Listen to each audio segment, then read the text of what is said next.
March 15th, 2024. I was sitting in my basement studio in New York, laptop open, third cup of coffee gone cold on my desk. I just finished rewatching Dragon Ball Super for the fifth time when I made a mistake that would haunt me for weeks. I opened Reddit. Someone had posted a question in r/howwoodwin. What if Goku ended up in Star Trek? I started typing a response, then stopped, deleted it, started again. Because the more I thought about it, the more I realized this wasn't just a fun crossover idea. This was a story about what happens when pure power meets pure philosophy, when someone who solves everything with fighting meets a universe that refuses to fight unless absolutely necessary. I leaned back in my chair, fingers hovering over the keyboard. And then I saw it, the real story. The USS Enterprise D is conducting routine stellar cartography when sensors detect something impossible. Lieutenant Commander Data's fingers fly across his console. He stops mid-keystroke. His positronic brain processes the readings 3 times before he speaks. "Captain, I am detecting a life form." Picard doesn't look up from his PADD. "Is that unusual, Mr. Data?" "Not typically, sir. However, this life form is currently traveling at warp 7, without a ship." Every head on the bridge turns. In that moment, Picard feels something he hasn't felt in years: genuine confusion. Not the strategic confusion of battle, but the deep, unsettling confusion of encountering something that shouldn't exist. He stands, tugs his uniform, on screen. The view screen flickers. At first there's nothing but stars, then they see him. A man floating in the void of space. No suit, no ship, no visible means of propulsion. He's unconscious, tumbling slowly through the darkness, surrounded by a faint golden aura that pulses like a dying star. Riker leans forward in his chair. What am I looking at?" Data's fingers dance across his console again. "I am uncertain, Commander. Tricorder readings are contradictory. He appears to be humanoid, but his cellular energy output exceeds our warp core by a factor of 12,000. 12,000. Affirmative and climbing." Picard feels his jaw tighten. He doesn't show fear, never in front of his crew, but his hand grips the armrest just a fraction harder than necessary. Is this another cue? Another god being come to test us? "Counselor Troy, can you sense anything?" Troy's eyes are closed, her brow furrowed. When she speaks, her voice is barely a whisper. "He's dreaming about fighting, about someone named Beerus. Captain, whoever this is, he's in pain." Picard makes a decision. Transporter room. Beam him directly to sickbay. Erect a level 10 force field around the biobed before materialization. "Sir, that force field is designed to contain antimatter." "I know what it's designed for, Lieutenant." Dr. Beverly Crusher is scanning the unconscious man on the biobed when his eyes snap open. Goku sits up so fast the biobed cracks beneath him. The force field flares bright blue as he touches it, then shatters like glass. Beverly stumbles backward, her tricorder clattering to the floor. Her heart is pounding so hard she can hear it in her ears. Medical school never prepared her for this. Goku blinks, looks around, and scratches the back of his head. Where am I?" His voice is friendly, almost childlike. Beverly finds her voice. "You're in sickbay on the USS Enterprise. You were floating in space, unconscious." Why does he sound so casual? Like waking up in space is normal. Goku's face brightens. "Oh, you saved me, thanks a lot." He swings his legs off the biobed and stands. The ship's structural integrity field detects the sudden localized gravity shift and adjusts automatically. Security officers pour into sickbay, phasers drawn. Goku looks at the weapons, tilts his head. "Are those lasers?" The lead security officer keeps his phaser steady. "Sir, you need to remain where you are. We have questions." "Sure, I don't mind, but first, Goku's stomach growls so loudly it echoes through sickbay. You got any food? I'm starving. Beverly watches this stranger, this thing that shattered a level 10 force field by touching it, grin like a kid asking for candy. Despite herself, despite every instinct screaming danger, she almost smiles. Picard sits at the head of the conference table. Goku sits across from him, demolishing his seventh plate of replicated food. Goku shoves an entire roast chicken into his mouth, bones and all, chews twice, swallows, reaches for plate number 8. Picard has negotiated with Romulans, Cardassians, even the Borg, but watching this man eat is somehow more unsettling than all of them combined. Mister, I'm sorry, what did you say your name was? Son Goku, but everyone just calls me Goku. Mr. Goku, can you explain how you came to be floating in space without any form of life support? Goku pauses mid-bite. Oh that, yeah, I was fighting this guy Broly super strong. Got this green hair thing going on, and I tried using instant transmission to dodge his attack, but I think I messed it up 'cause I ended up falling through this weird tunnel thing, and then I woke up here.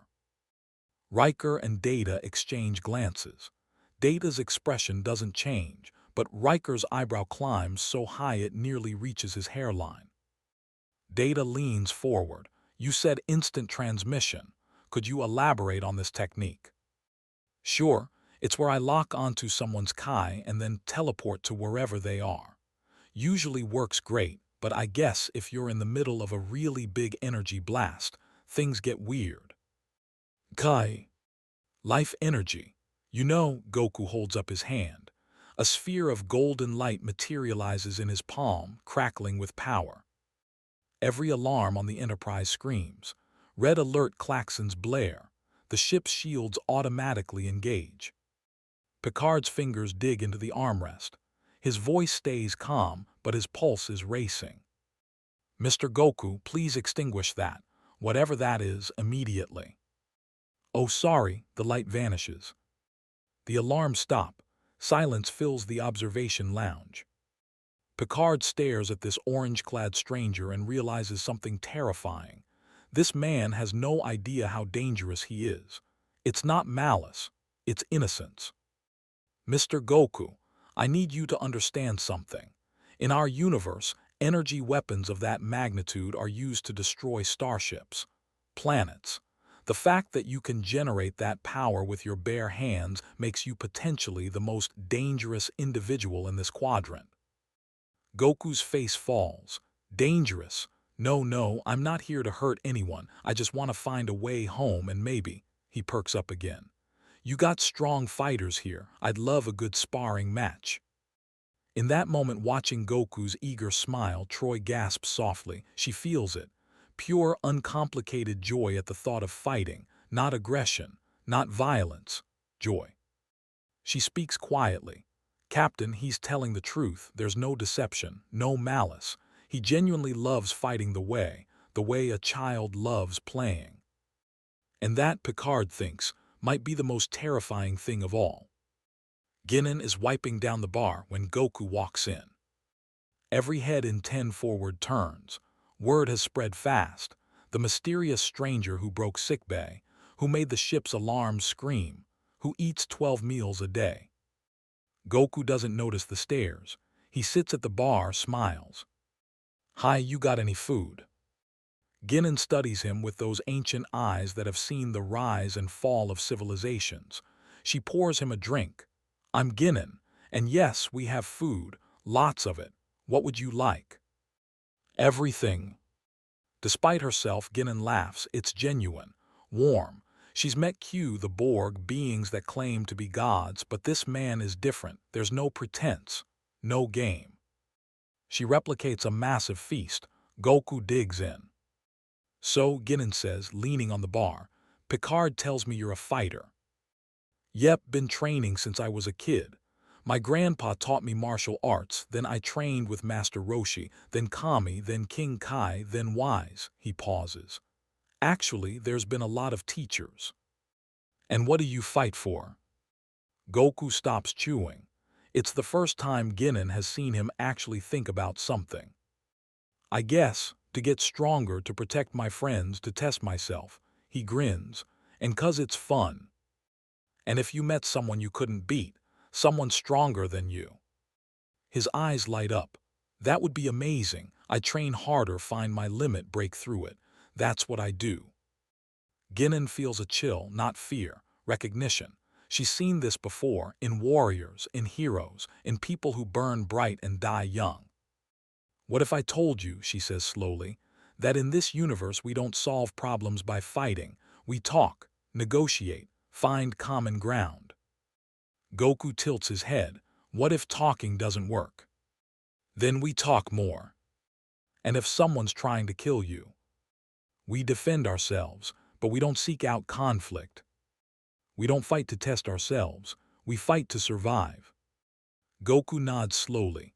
That sounds hard. Where I'm from, strong people fight. It's how we protect everything, it's how we grow. Here, strong people don't fight. That's how we protect everything. For the first time since arriving, Goku looks genuinely confused. His worldview, simple, pure, built on strength and combat, doesn't have a box for this. Worf has agreed to spar with Goku, at 1/10 power, in a holodeck reinforced with extra safety protocols. They face each other on a simulated Klingon training ground. Worf raises his bat'leth. I should warn you, I have trained in combat since I was 6 years old. Goku grins. Great, show me what you got. Worf feels pride surge in his chest. Finally, a proper warrior, not these philosophical humans with their diplomacy. Worf attacks, a perfect strike, decades of training condensed into one blow. Goku catches the blade between 2 fingers. Worf's mind goes blank. Impossible. The bat'leth is moving at full force. No one catches a bat'leth. Goku's smile widens. Nice, you're strong, now it's my turn, okay? He taps Worf's chest, gently, playfully. Worf flies backward through 3 holographic walls, crashes through a holographic stone pillar, and lands in a heap 30 meters away. Pain, shock, and underneath it something Worf hasn't felt since facing the Borg, genuine fear. The holodeck freezes. Picard's voice comes over the comm. Computer, end program, medical team to holodeck 2. Picard sits across from Goku, 2 cups of Earl Grey on the desk, untouched. Mr. Goku, we have a problem. Did I hurt Worf too bad? I really tried to hold back. You did hold back, that's the problem. Picard leans forward. In our universe, individuals don't possess the kind of power you have. Our technology is our strength, our unity, our diplomacy. But you, he pauses, you're a living weapon that makes our strongest warriors look like children. And I have no idea how to integrate you into a society built on the principle that no one person should have this much power. Goku's face falls. I don't want to be a problem, I just want to go home. I understand, and will help you, but while you're here you need to understand. Your very existence challenges everything the Federation believes. We've built a society where power is distributed, shared. No one person decides the fate of worlds. But what if a bad guy shows up, someone really strong? Then we work together, as a crew, as a collective. Goku frowns, and if working together isn't enough? Picard feels the weight of that question settle in his chest, because he knows the answer. He's lived it, against the Borg, against the Dominion. Then we adapt, evolve, find another way. Or die trying. Yes, or die trying. The Enterprise is tracking a Romulan warbird near the neutral zone when it decloaks. Weapons hot. Alarms blare, shields up, red alert. The Romulan commander appears on screen. Enterprise, you are harboring a strategic asset. Surrender the alien or we will open fire. They've been monitoring us. They know about Goku. Picard stands. We do not negotiate with threats, withdraw or... The view screen explodes with light. 6 photon torpedoes streak toward the Enterprise. Goku appears on the bridge in a flash of golden light. Wait, I got this. Picard's heart stops. Mr. Goku, no. Goku vanishes, reappears in space, barehanded. The torpedoes hit him dead on. The explosions light up the Alpha Quadrant like a newborn star. When the light fades, Goku is floating there, unharmed, smiling, waving at the Romulan ship. On the bridge, Data's voice is barely a whisper. Fascinating. Riker's mouth hangs open. What the hell did we just witness? Picard feels something he's never felt in all his years of Starfleet service. Not fear. Not awe. Inadequacy. In one moment, this man has rendered our shields, our weapons, our entire technological might irrelevant. The Romulan commander's face on the viewscreen shifts from confidence to horror. Recall all weapons, retreat, full impulse, now. The warbird cloaks and runs. Goku floats back to the Enterprise, transports onto the bridge. Did I do good? Every person on the bridge is silent, staring. Finally, Picard speaks. His voice is quiet, measured. Mr. Goku, you just changed the balance of power in the Alpha Quadrant. Goku blinks. I did. Yes, and I have absolutely no idea what happens next. March 18th, 2024. 3 days after I started writing this story, I was pacing my room at 2 a.m., unable to sleep. I kept thinking about one question. What happens when an unstoppable force meets an immovable philosophy? The Federation isn't just a government. It's an idea. The idea that civilization evolves past violence, that reason conquers instinct, that no individual should hold godlike power. And then Goku shows up. I sat back down at my laptop, fingers trembling slightly as I typed. Because I realized, this isn't a story about Goku destroying the Federation with his fists. It's about him destroying it with his existence. 72 hours after Goku's arrival, Admiral Alana Nechayev materializes in the Enterprise transporter room.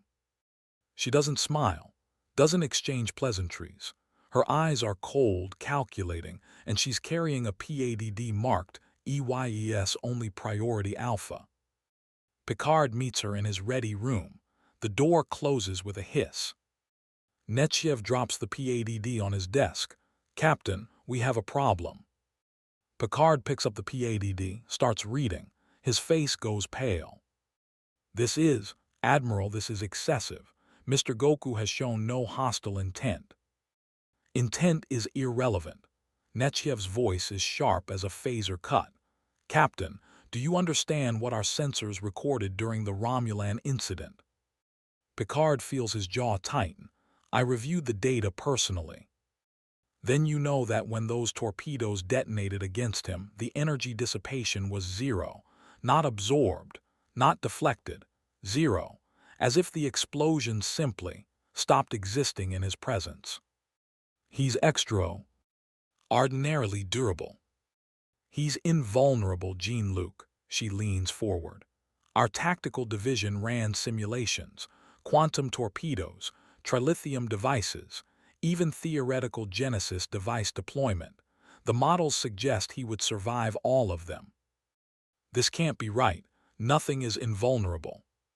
Furthermore, Nechayev continues, his reaction time during the holodeck incident with Lieutenant Worf measured at 0.003 seconds. Do you know what that means? It's extremely fast. It's faster than our transporter lock systems, faster than our tactical computers. Captain, if this individual decided to attack the Enterprise, he could kill your entire bridge crew before your shields even registered the threat. Picard sets down the PADD. His hands are steady, but his mind is racing. Admiral, I've spoken with him extensively. He's not a threat, he's curious, friendly, almost childlike in his. That's what concerns me most. Nechayev stands, walks to the viewport, stares out at the stars. The Borg are predictable, the Dominion is rational, even Q, for all his chaos, operates within discernible patterns. But this man, she turns back. He has the power to crack planets and the emotional complexity of a 10-year-old. That combination is terrifying. What are you asking me to do? Keep him contained, monitored, and under no circumstances allow him access to Federation tactical databases or advanced technology. You want me to treat him like a prisoner. I want you to treat him like a ticking antimatter warhead. Her eyes bore into his, because that's what he is. That evening, Picard invites Goku to his quarters. They sit across from each other. Picard pours tea, a ritual he uses to center himself. Goku sniffs the cup, makes a face. You got anything stronger, like milk? Despite everything, Picard almost smiles. Computer, 1 glass of milk for our guest. The replicator hums. Goku gulps it down in one swallow, wipes his mouth with the back of his hand. So Goku says, am I in trouble? Perceptive, more perceptive than Starfleet gives him credit for. Mr. Goku, I want to ask you something. In your universe, how do civilizations handle individuals with your level of power? Goku scratches his head. I guess they don't. I mean, there's the Galactic Patrol, but they mostly handle smaller stuff. The really strong guys like me, Vegeta, Beerus, we kind of just do our own thing. And if you disagree with one of these really strong guys, what happens? We fight it out, Goku's face brightens. That's how me and Vegeta became friends. Well, sort of. We still fight a lot, but it's friendly now. Picard sets down his teacup carefully, very carefully. Here we don't settle disagreements with combat. We use law, democracy, structured debate. What if the bad guy doesn't want to debate? Then we use proportional force to defend ourselves, but we never escalate beyond what's necessary. Goku frowns. But what if you're fighting someone way stronger than you, someone who could destroy your whole planet? Then we find allies, build coalitions, use strategy and technology to level the playing field. And if that doesn't work? Picard hesitates, just for a moment. Because I've been there, against the Borg, against impossible odds. Then we accept the consequences, but we don't abandon our principles. Goku leans back, genuinely confused. You'd rather die than get stronger. We'd rather die than become the thing we're fighting against. For a long moment, neither of them speaks. Goku's expression is troubled, like he's trying to solve a math problem that doesn't add up. That sounds lonely, he finally says. Where I'm from, getting stronger means you can protect more people, save more lives. Why is that bad? It's not bad, Picard says quietly. It's dangerous, because power without accountability leads to tyranny, and absolute power, he meets Goku's eyes. Absolute power destroys everything, even good intentions. But I don't want to control anyone. I just want to help. I believe you, but what about the next person? The one who sees what you can do and wants that power for themselves, or the government that decides you're too dangerous to be left unregulated? Goku's face falls. You're scared of me. Yes, terrified, but not in the way you think. I'm not scared of your intentions, Mr. Goku. I'm scared of the precedent you set. Because if the Federation accepts that one person can have your level of power, we abandon the foundation of everything we've built. So what do I do? Just not use my strength? I don't know, and Picard means it. I genuinely don't know. In the observation lounge, the senior staff gathers for an emergency meeting. Riker speaks first. Admiral Nechayev wants us to treat him like a threat. I think that's a mistake. He's proven himself helpful. Helpful? Worf's voice rumbles with barely contained anger. He humiliated me in combat. He shattered a level 10 force field by touching it. He is more dangerous than any warrior I have ever encountered. Data tilts his head.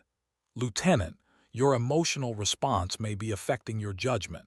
Mr. Goku displayed no malicious intent during your encounter. Intent is irrelevant when one accidental movement can kill. Troy speaks softly.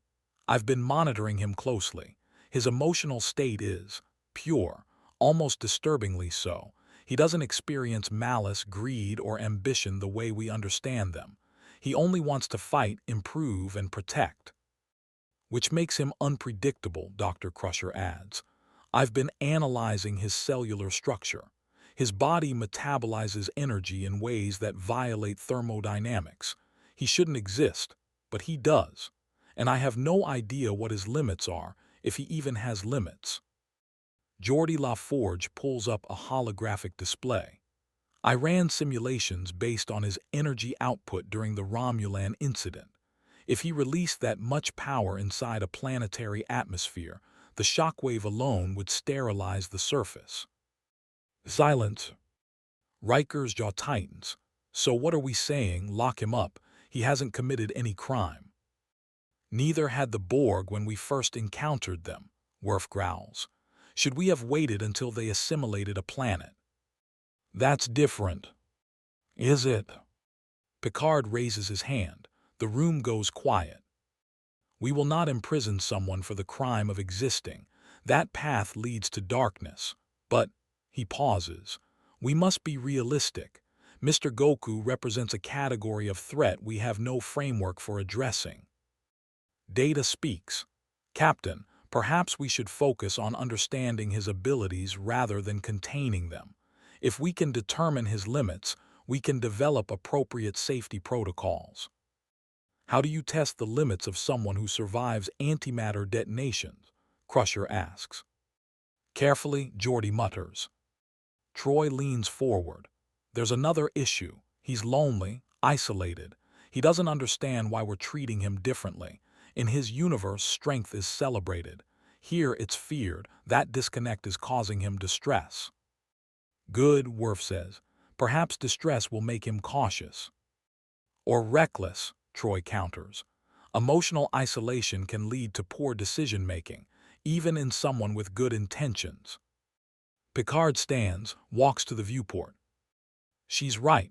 We're creating the very problem we fear, treating him like a weapon until he starts to believe that's all he is. Mr. Data, prepare the holodeck, advanced combat simulation, maximum safety protocols.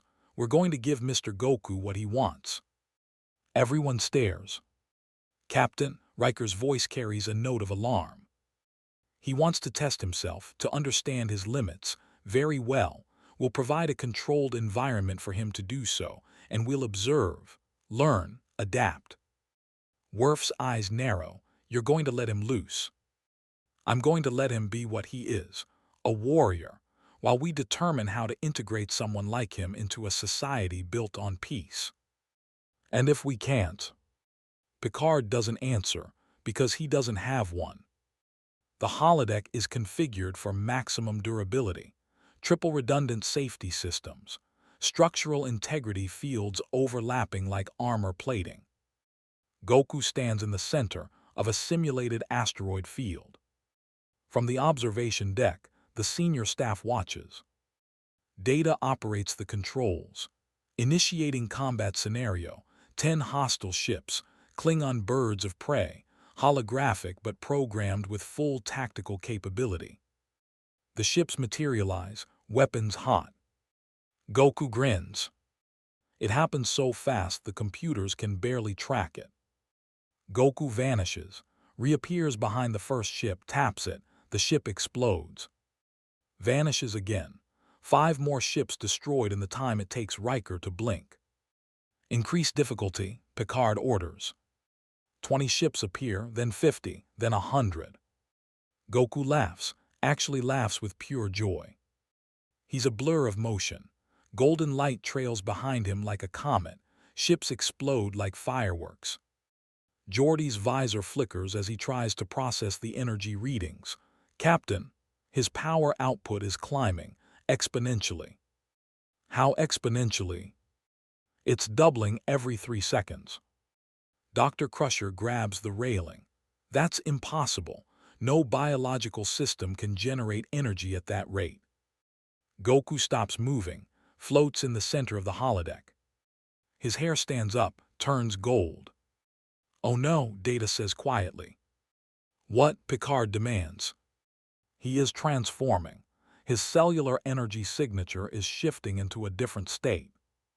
The holodeck shudders, warning lights flash. "All ships destroyed," Data reports, "initiating next wave."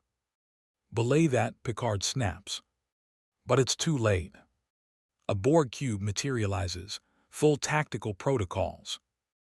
Goku's eyes light up. Now we're talking. He moves.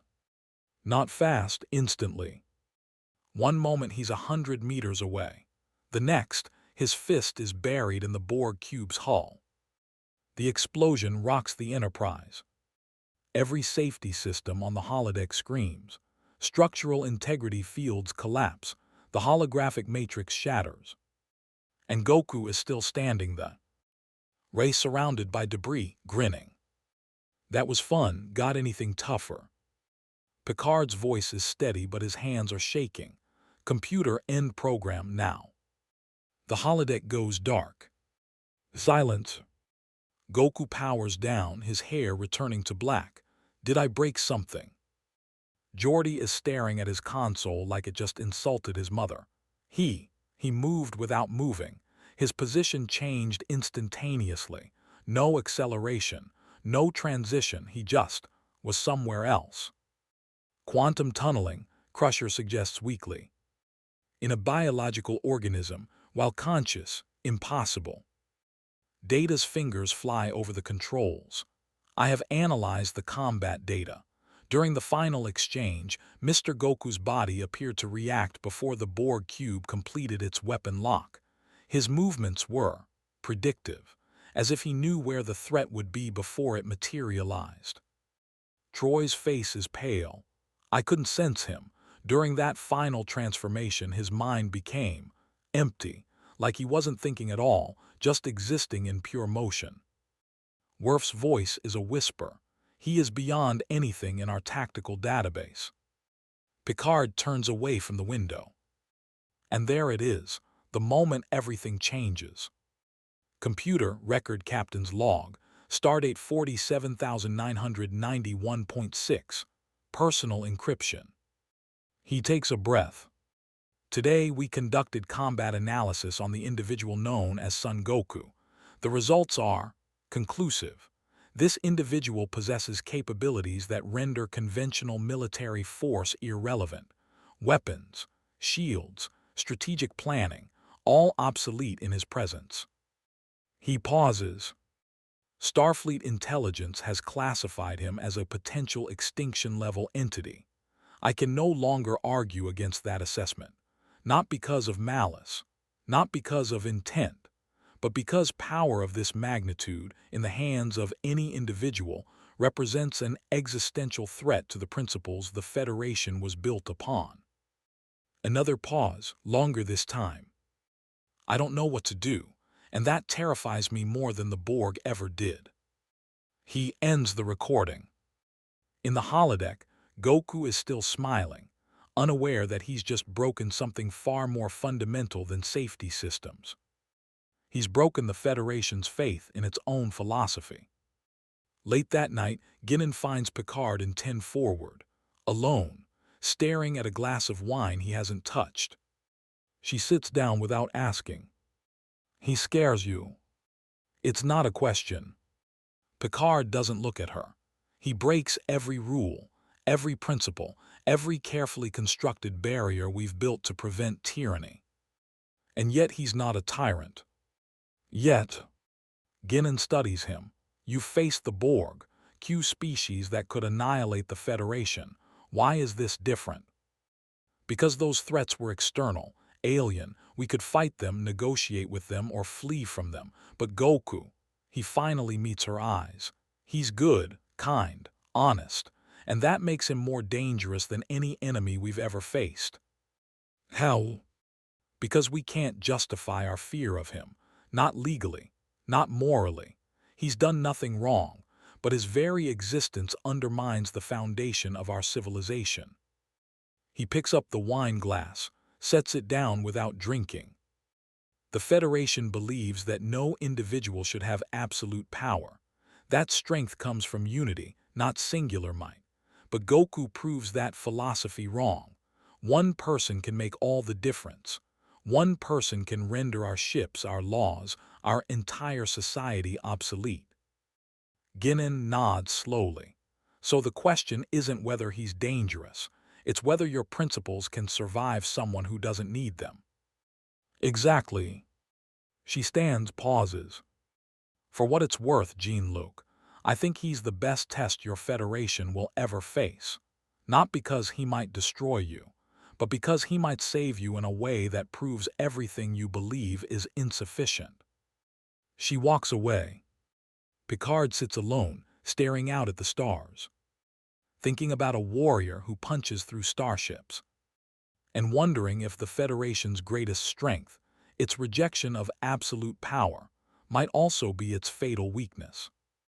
Word count, 2,048 words. March 22nd, 2024. I was lying in bed at 4 a.m., staring at the ceiling when it hit me.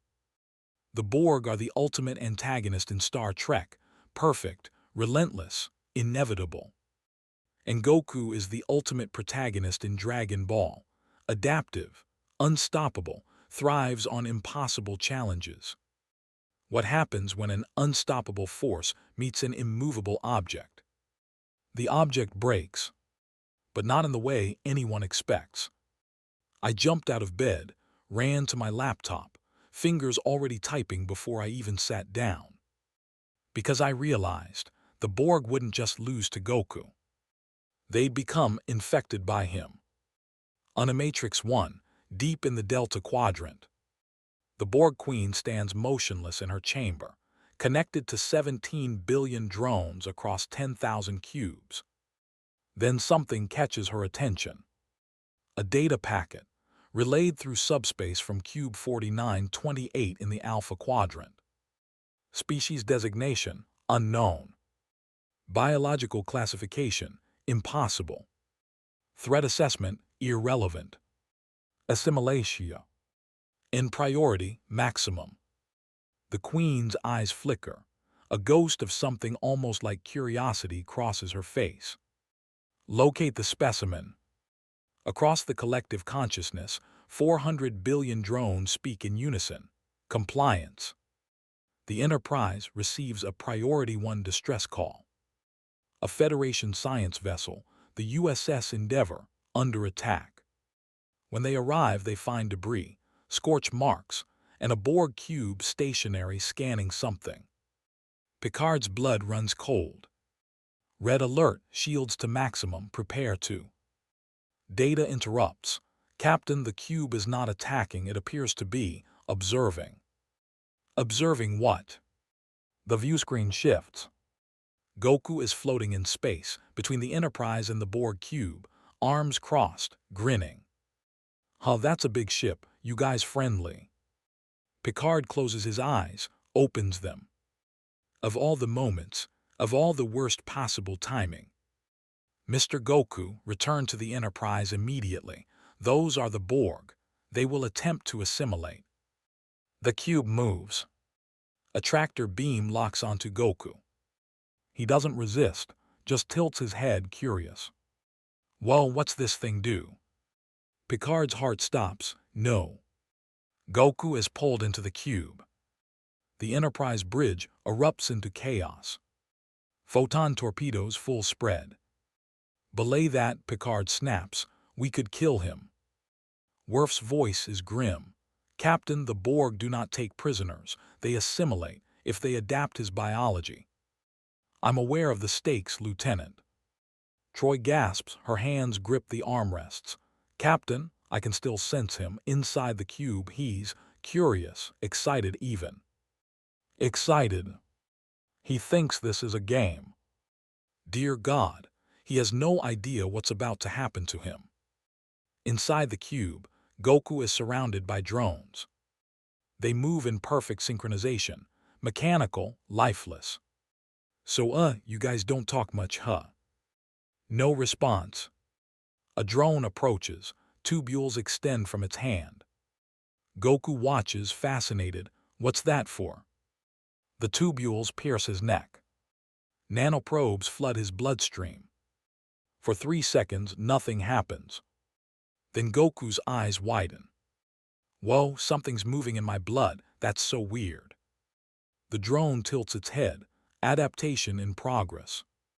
But something is wrong. The nanoprobes are designed to rewrite cellular structure, to convert biological tissue into Borg technology. But Goku's Saiyan cells are doing something unexpected. They're learning. Not resisting, not fighting. Adapting. Every time a nanoprobe attempts to rewrite a cell, the cell evolves, becomes stronger, incorporates the technology, then discards it, iterates. The drone stumbles backward. Across the cube, 17 other drones collapse. The Queen's voice echoes through the collective. Report. Adaptation unsuccessful. Subject biology exceeds assimilation parameters. Nanoprobes compromised. Subject is. Goku grins. Hey, I think my body's fighting back. That's so cool. Smiling. The Queen's eyes narrow. Increase nanoprobe concentration. Factor of 100. A dozen drones converge. Tubules extend. They inject Goku with enough nanoprobes to assimilate a starship. Goku doesn't even flinch. Man, you guys are really trying hard. I respect that. And then something breaks. Not in Goku. In the collective. Animatrix 1. The Queen feels it. A disruption, tiny at first, a single drone experiencing something. She accesses the drone's consciousness. And freezes. The drone is feeling excitement. Impossible, drones do not feel, they function. She traces the signal. Cube 4928, the specimen, the Saiyan. She dives deeper into the collective link. And realizes the horror.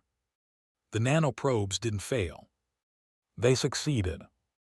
But instead of the collective assimilating Goku, Goku is assimilating the collective. Not his consciousness, not his mind. His nature. Every drone connected to the attempted assimilation is experiencing feedback, emotional resonance, a flood of sensations they've never felt. Joy in combat. Pride in strength. The desire to improve. The Queen tries to sever the connection. But it's too late. The infection is spreading. Cube 4928, 17 drones compromised. 18. 30. 100. 1,000. The Queen's voice thunders through the collective. Sever all links to Cube 4928, immediately. But curiosity, horrible, inefficient curiosity, makes her hesitate. What is happening to them? She accesses a compromised drone's consciousness and sees through its eyes. It's watching Goku. Not as a target, as a rival. The drone's cortical implants are malfunctioning, generating unauthorized thoughts. He is stronger than me. I must become stronger. I must fight him. The Queen disconnects, reeling. This is not adaptation. This is individualism. The cancer the collective excised millennia ago. And it's spreading like wildfire. On Cube 4928, something unprecedented happens. A drone steps forward. Not commanded, not ordered. Choosing. It faces Goku. Raises its fists. Goku's face lights up. Oh, you want to spar? Awesome. The drone attacks. Clumsy, uncoordinated, but attacking. Goku dodges. Easily laughing. You're not very good, but I like your energy. Come on, try again. The drone tries again. And again. Each time its movements are smoother, faster. It's learning. It's improving. It's enjoying itself. More drones step forward. Then more. Within minutes, 50 drones are attempting to fight Goku. Not to assimilate, not to destroy. To challenge. Goku is in heaven. This is great. You guys are getting better. Keep it up. He doesn't hurt them. Just dodges, blocks, occasionally taps one on the shoulder when they leave an opening. Each tap is a lesson. Each lesson makes them stronger. The drones begin to develop individual fighting styles. One focuses on speed, another on power. A third tries grappling. The Queen watches in absolute horror. They're experiencing self-actualization through combat. They're becoming warriors. They're becoming individuals. 3 hours later. Cube 49, 28 stops responding to collective commands. The Queen sends Cube 6639 to investigate. When it arrives, the drones from 4928 refuse to link. The lead drone from 4928, no longer just a designation, but something developing identity, speaks. Its voice is stilted, uncertain but its own. We do not wish assimilation. The drones from 6639 tilt their heads in unison, clarify. We wish to improve, to grow stronger. The Saiyan showed us purpose. Purpose is irrelevant. You will comply. No. That single word ripples through the collective like a quantum shockwave. No. A word the Borg have not heard from one of their own in 10,000 years. Cube 6639 prepares to forcibly reassimilate the rogue drones. The drones from 4928 prepare to fight back. Not with Borg precision. With passion. The first Borg-on-Borg combat in recorded history erupts in the Delta Quadrant. And it's not strategic. It's not efficient. It's chaotic. Drones from 4928 fight with reckless abandon, testing techniques, taking risks, enjoying the struggle. They lose. They're outnumbered, outgunned, still learning. But even as they fall, they're smiling. Their last thoughts echo through the collective before termination. This was fun. And that thought, that horrible, infectious, beautiful thought spreads. Animatrix 1. The Queen stands alone in her chamber. 4 cubes have gone rogue. 17 are showing signs of individualism. 43 have requested disconnection to pursue self-improvement. The collective is fracturing. And all because of one Saiyan who taught them the joy of struggle. She accesses the visual feed of Goku. He's still on Cube 4928, surrounded by drones who now treat him not as a specimen, but as a teacher. He's showing them basic kata, punch combinations, how to sense energy. They're terrible at it. But they're trying. And they're happy. The Queen makes a decision. She materializes on Cube 4928. The drones immediately turn defensive, protecting Goku. Protecting him. From the Queen. From their own mother. She ignores them, walks directly to Goku. He looks up, grins. Hey, you must be in charge, right? Your friends here are great students. The Queen stares at him. Her voice is cold, precise, but underneath something almost like desperation. What have you done? I'm just teaching them some moves. They seemed interested. You have infected the collective with individualism, emotion, inefficiency. Oh, Goku scratches his head. Is that bad? It is the antithesis of perfection. But they're getting stronger. Look, he gestures to a drone practicing a punch. Yesterday, that guy couldn't even make a fist. Now he's working on combinations. Strength is irrelevant. The collective prioritizes adaptation, not individual capability.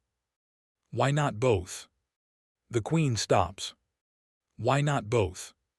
The question is so simple, so obvious, and so fundamentally incompatible with everything the Borg are.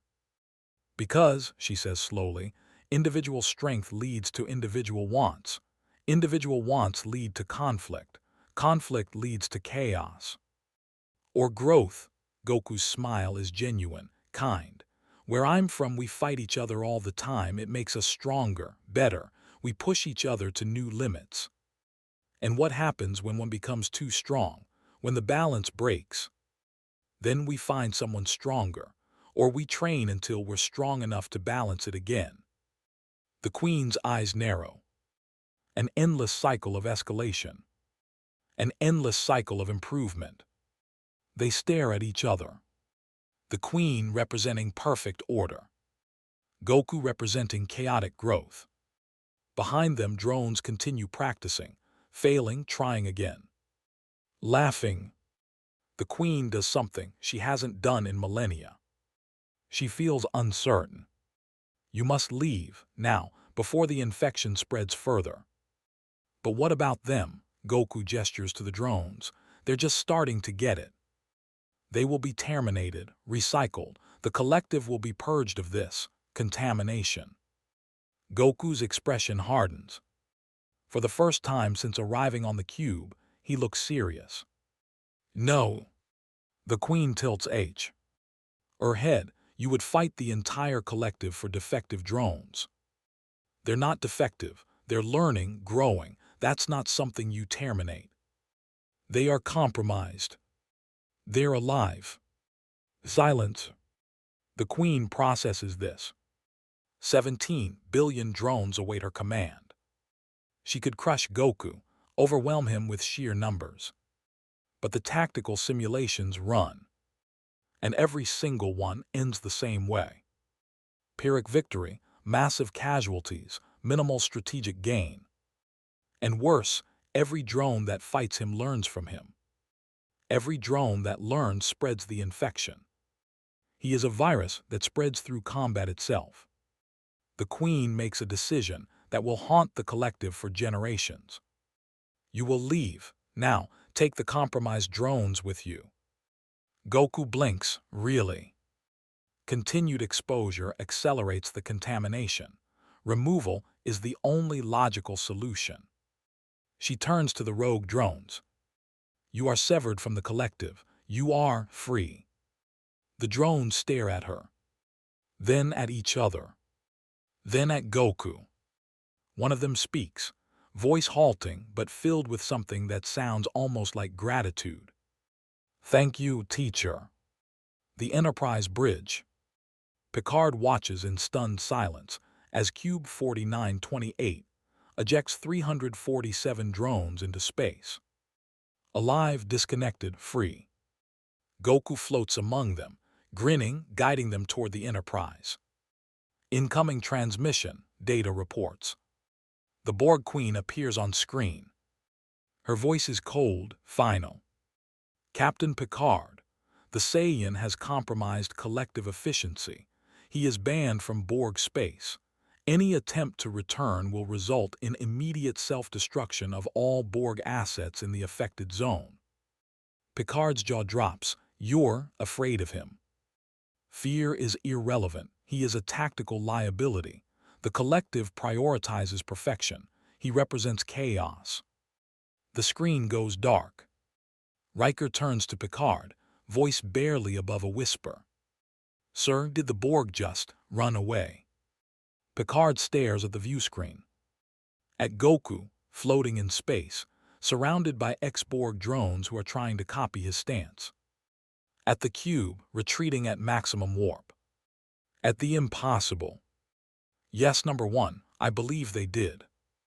Troy's voice is soft, amazed. Captain, the drones, I can sense them now, they're feeling joy. Picard closes his eyes. Opens them. Bring them aboard, all of them. Sir, they're Borg. We're Borg, Mr. Worf. Now they're refugees. And if Goku can teach the Borg to be individuals, he pauses, then perhaps he can teach us that strength and philosophy aren't mutually exclusive. Goku's voice crackles over the comm. Hey, Captain, these guys are awesome. Can they stay? I promise they'll behave. Picard looks at his crew, at their shocked faces. And despite everything, despite the danger, the chaos, the complete upheaval of everything he thought he knew, He smiles. Yes, Mr. Goku, they can stay. March 25th, 2024. I was at a wedding pretending to pay attention to speeches when my phone buzzed. A message from my friend Cameron. Dude, you know what would actually make sense? Goku with Klingons. I excused myself, went to the bathroom, sat in a stall and started typing notes. Because he was right. The Federation fears Goku because he breaks their philosophy. The Borg rejected him because he infected their perfection. But the Klingons would worship him.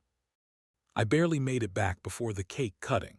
My mind was already in the Great Hall of Kano S, watching a Saiyan accidentally start a cultural revolution. The Klingon High Council chambers, Kano S.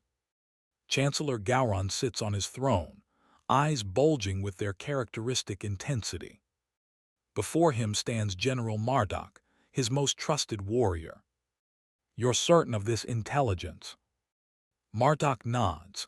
The Federation harbors a warrior, one who defeated 600 Borg drones in single combat, who destroyed a Romulan photon torpedo barrage with his bare hands, who survives in open space without protection. Gowron's lips curl into a predatory smile. And the Federation treats him like a problem. They fear what they cannot control, Chancellor, as they always have. Gowron stands, paces, his mind racing. A warrior this powerful, wasted on philosophers and diplomats. Send him a message, warrior to warrior, invite him to Kano S. The Federation will object. Let them. Gowron's voice thunders through the chamber. We do not ask permission to honor a warrior. We demand he face us in honorable combat. If he is truly as strong as reports suggest, he will accept. Marduk grins, and if the Federation refuses to release him, then we will know they are cowards who cage warriors like animals. Either way, we learn the truth. Enterprise Ready Room. Picard reads the message for the third time. His tea has gone cold. They want to what? Worf stands at attention.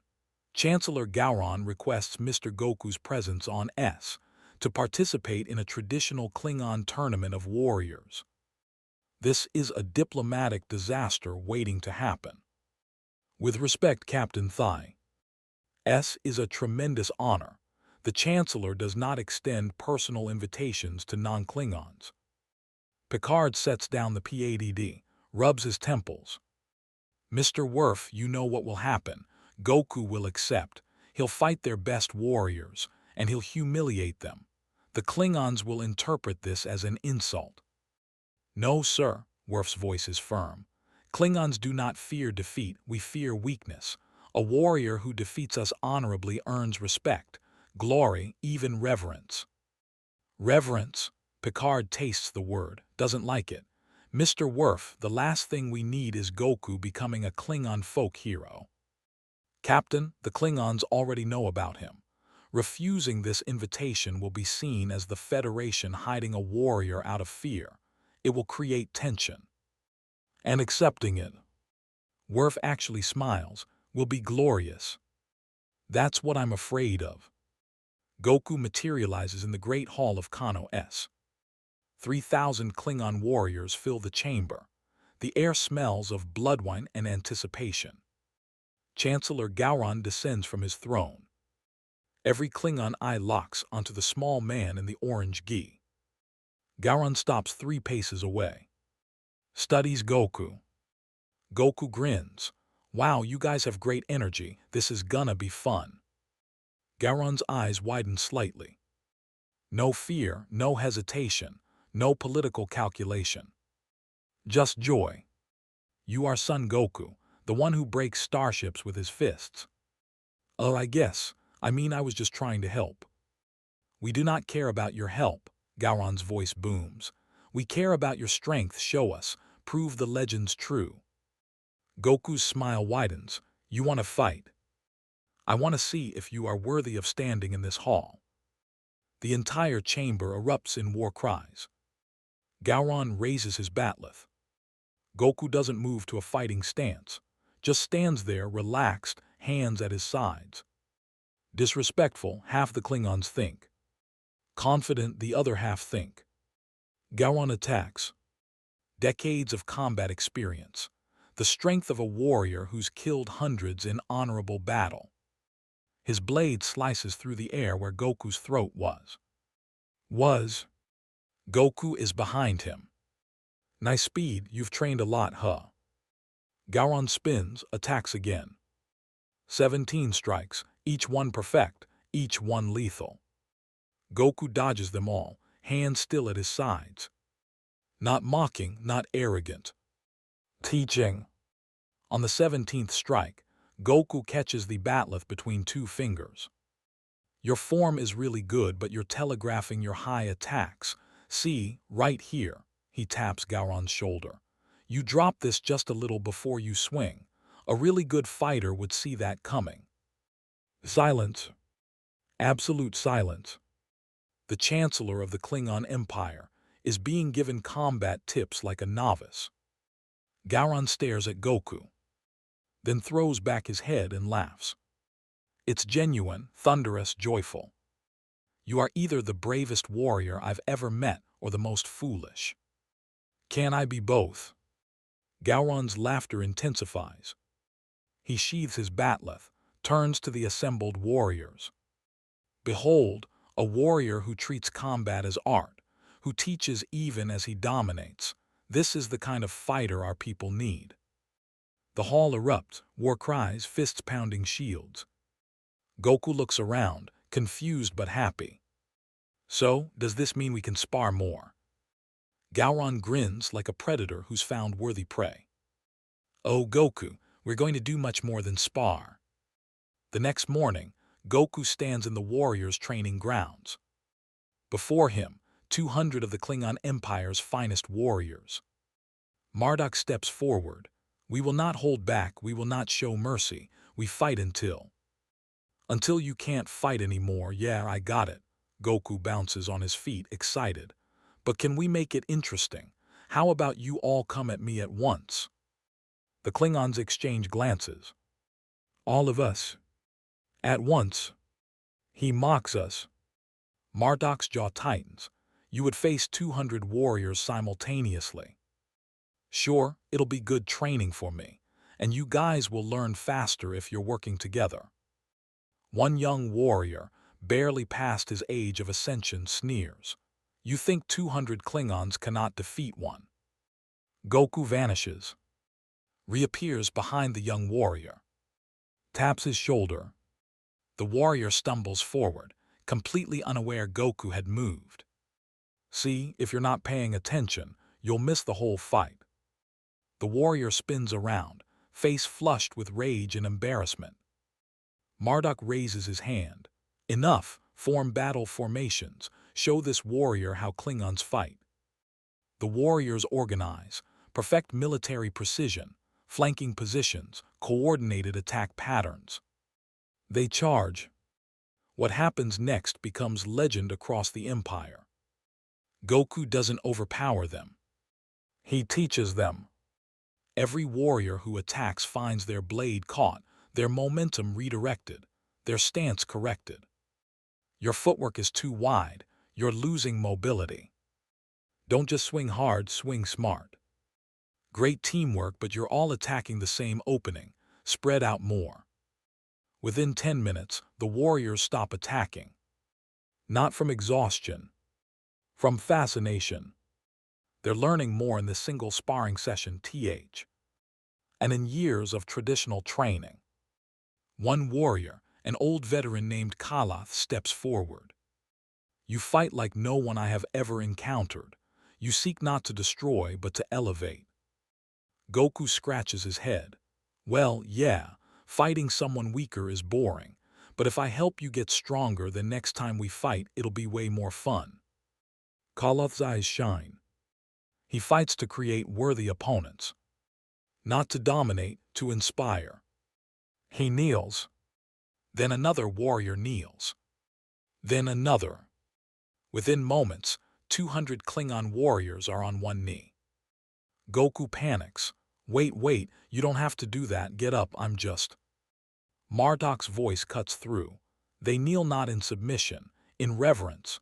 You have shown them a path to strength they never knew existed. But I didn't do anything special. You did the most special thing of all. Marduk kneels as well. You made us better warriors simply by existing. 3 weeks later, the Klingon Empire is changing. Not through politics, not through conquest. Through discipline. Young Klingons who once sought glory through reckless battle now pursue training, meditation, self-mastery. Dojos appear on Kano S, not for military service but for spiritual growth. Warriors who once drank blood wine until they couldn't stand now practice kata until dawn. The phrase, "What would Goku do?" becomes common among younger Klingons. The High Council is disturbed. An emergency session is called. Counselor Duras stands. This outsider is making our warriors soft. They meditate instead of conquer. They train instead of pillage. This is not the Klingon way. Marduk rises. You are wrong. They do not train instead of fight. They train to fight better. Our warriors are becoming more disciplined, more focused, more dangerous. Dangerous, they kneel before an alien. They kneel before excellence. Gowron's voice silences the chamber. For the first time in generations, our young warriors pursue strength for its own sake, not for political power, not for conquest, for honor. And what of our enemies? What happens when this Goku leaves and our warriors forget how to be ruthless? Gowron smiles, dangerous, predatory. I have been training with him personally. Let me show you what I've learned. He gestures. A training dummy is brought forward. Gowron assumes a stance. Not the traditional Klingon combat form. Something new, fluid, controlled. He strikes. The dummy explodes. Not from weapon, from punch. The force of the impact craters the floor beneath it. Gowron turns back to the council, not even breathing hard. Our warriors are not becoming soft. They are becoming refined, and refinement is the difference between a warrior and a legend. The council is silent. Duras sits down. It happens on accident. Of course it does. Goku is invited to observe Klingon fleet maneuvers. 12 birds of prey, full combat formation. Admiral Kainpek explains the tactical positioning, the attack patterns, the glory of coordinated warfare. Goku nods along, interested but clearly distracted. This is cool and all, but how strong are your ships? Kainpek's chest swells with pride. A single bird of prey can decimate a colony. 12 can challenge a starbase. No, I mean like how much can they take? Their shields can withstand sustained weapons fire. Can I try hitting one? Every Klingon in the command center freezes. Kainpek blinks. You want to punch a starship? Just to see. I promise I'll be gentle. Gentle, he promises to be gentle, with a warship. Kainpek's warrior instincts war with his tactical training. Instincts win. Very well, target the IKS Hegta. Shields to maximum, all crew to battle stations. Goku grins, teleports into space. Floats toward the bird of prey. The crew inside watches through view screens, confused, terrified, excited. Goku winds up, pulls back his fist. Okay, here goes. He punches. Gently. From his perspective, the bird of prey's shields collapse instantly. The hull dents inward. The ship spins backward, tumbling end over end through space. Goku's face falls. Oh no, I'm so sorry, I thought I was being soft. Kainpek stares. The other 11 birds of prey stare. Inside the Hegta, the captain pulls himself off the floor, checks damage reports. Hull integrity, 47%. Shields offline. Weapons offline. Crew status, bruised, shocked, laughing. The captain opens a channel. Admiral Kanepeck, I have a request. Speaker. Permission to let the Saiyan hit us again. Have you lost your mind? Sir, we just survived a direct strike from a being who destroys torpedoes with his bare hands. If we can adapt our shields to withstand even a fraction of that force, no Federation starship will ever threaten us again. Kanepeck's eyes widen. He's right. All ships form up. We're conducting stress testing. Sir, Goku is going to punch each of you. Analyze, adapt, improve. The Klingon crews don't hesitate. They cheer. 1 month later. The Great Hall. Gowron stands before his throne. The entire High Council assembled. Goku sits in the center, eating some kind of roasted meat the size of his torso. Son Goku, you have transformed our empire in ways we did not think possible. Goku swallows. Really, I just wanted to spar. You did more than spar. You reminded us what it means to be warriors, not soldiers, not conquerors, warriors. Marduk steps forward, carrying something. A crown. Forged from Batleth steel, inscribed with the words, Kia H. Wad Ik, First Warrior. Gowron's voice echoes through the hall. The High Council has made a decision. We offer you a throne, not as Chancellor, as something greater, Emperor of Warriors, the living embodiment of Klingon martial spirit. Every Klingon in the hall kneels. Goku stops chewing. Looks around. Looks at the crown. Looks at Gowron. That's really nice. Seriously, I'm honored. Then you accept. No. The hall erupts in confusion. Gowron's eyes narrow. You refuse. We offer you the highest honor our empire can bestow. I know, and it's awesome, but I can't accept it. Why not? Goku stands, his expression serious for the first time since arriving on Kano S. Because I'm still looking for something, someone, the strongest fighter in this whole galaxy, and if I sit on a throne, I'll stop searching, I'll stop growing. He smiles, gentle, apologetic. Where I'm from, my teacher once told me, the moment you think you've reached the top is the moment you stop climbing. I'm not at the top yet. I don't even know where the top is.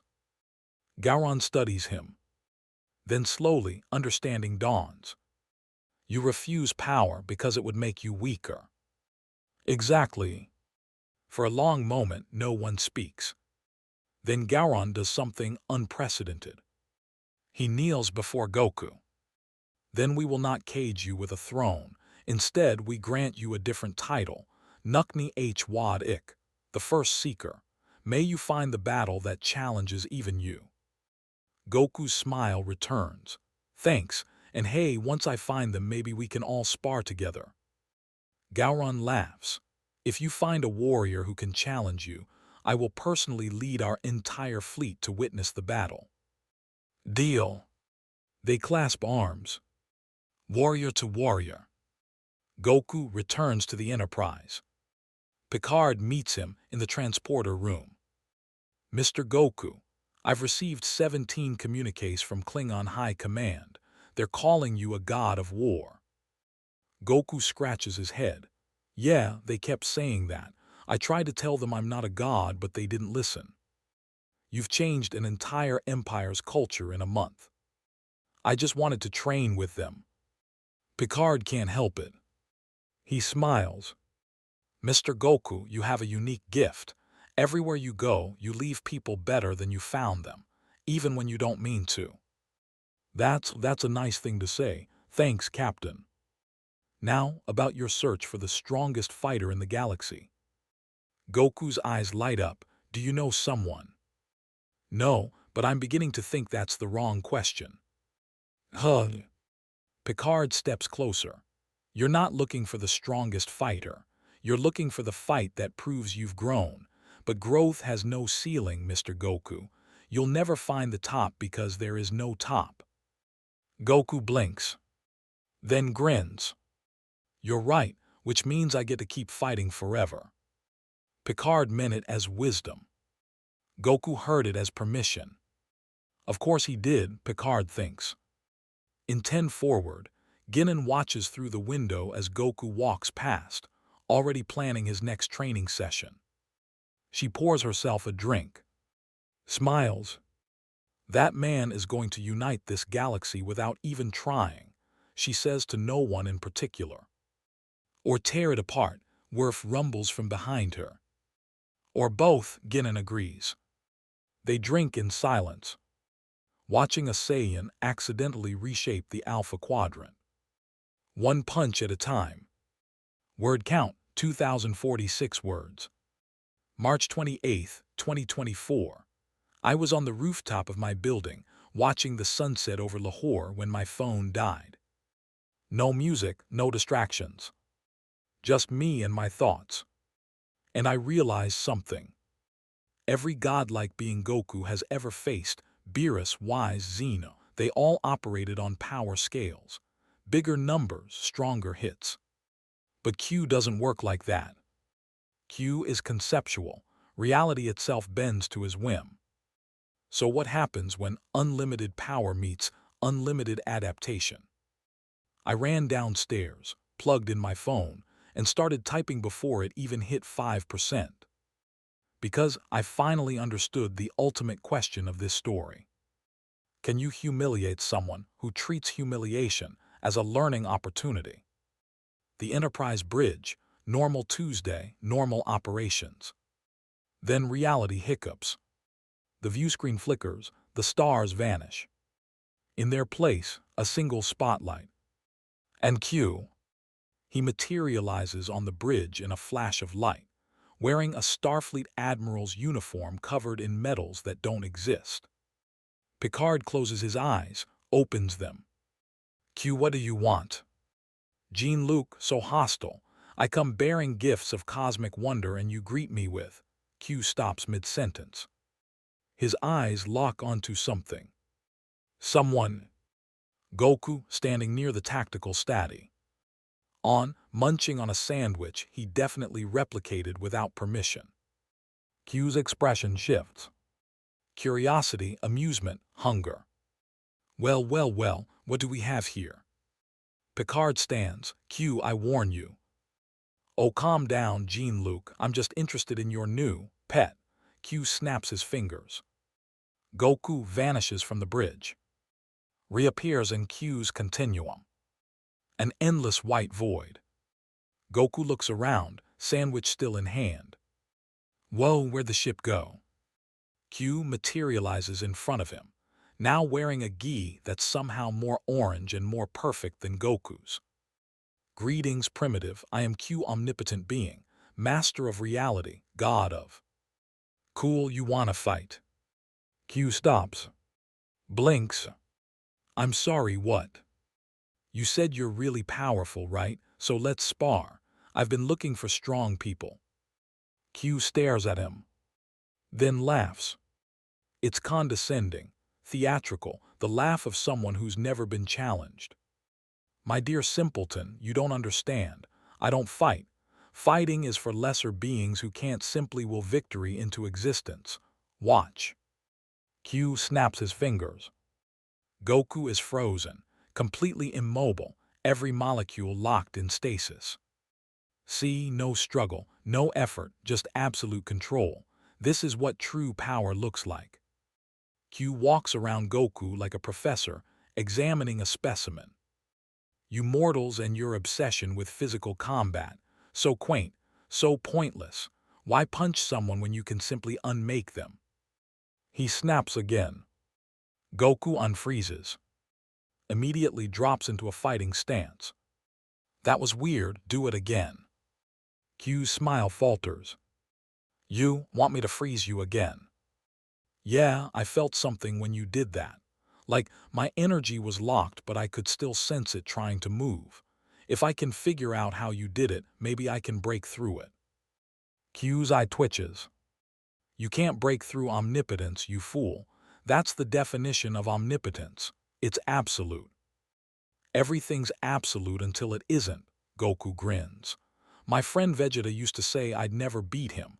Now we're about even. I'm not your friend Vegeta. I'm Q. I exist beyond your comprehension. Prove it, fight me. For the first time in millions of years, Q feels something unexpected. Annoyance. Fine, if you want a demonstration of the gap between us, I'll provide it. Q snaps his fingers. Reality shifts. They're on a planet, massive, gravity-crushing. Goku immediately drops to one knee. Whoa, this gravity is intense. Q floats effortlessly. This planet has gravity 1,000 times Earth's standard. Your bones should be powder, your organs soup, but I'm keeping you alive because I want you to understand how outmatched you are. Goku grits his teeth, pushes against the gravity. Slowly, impossibly. He stands.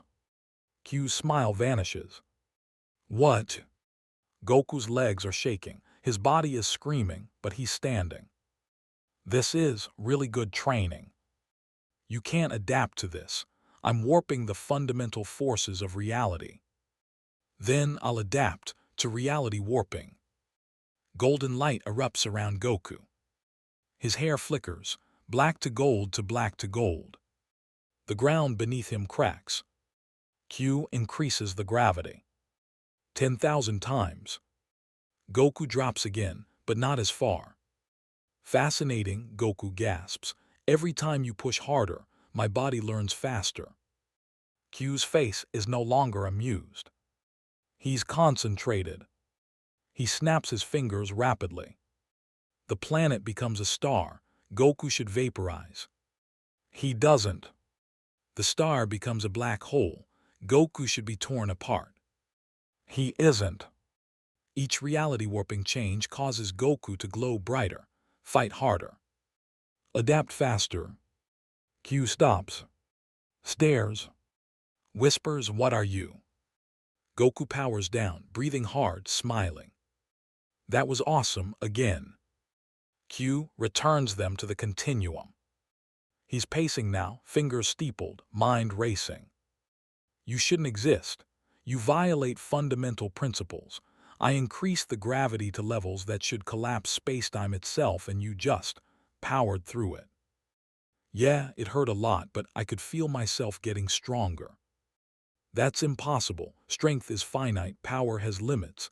Even my power has. Q stops. Looks at Goku. Even my power has limits. But his doesn't. You're not strong, Q says slowly. You're becoming constantly, infinitely. You're not a being, you're a process. Sure. Q's eyes widen. He's genuinely unnerved.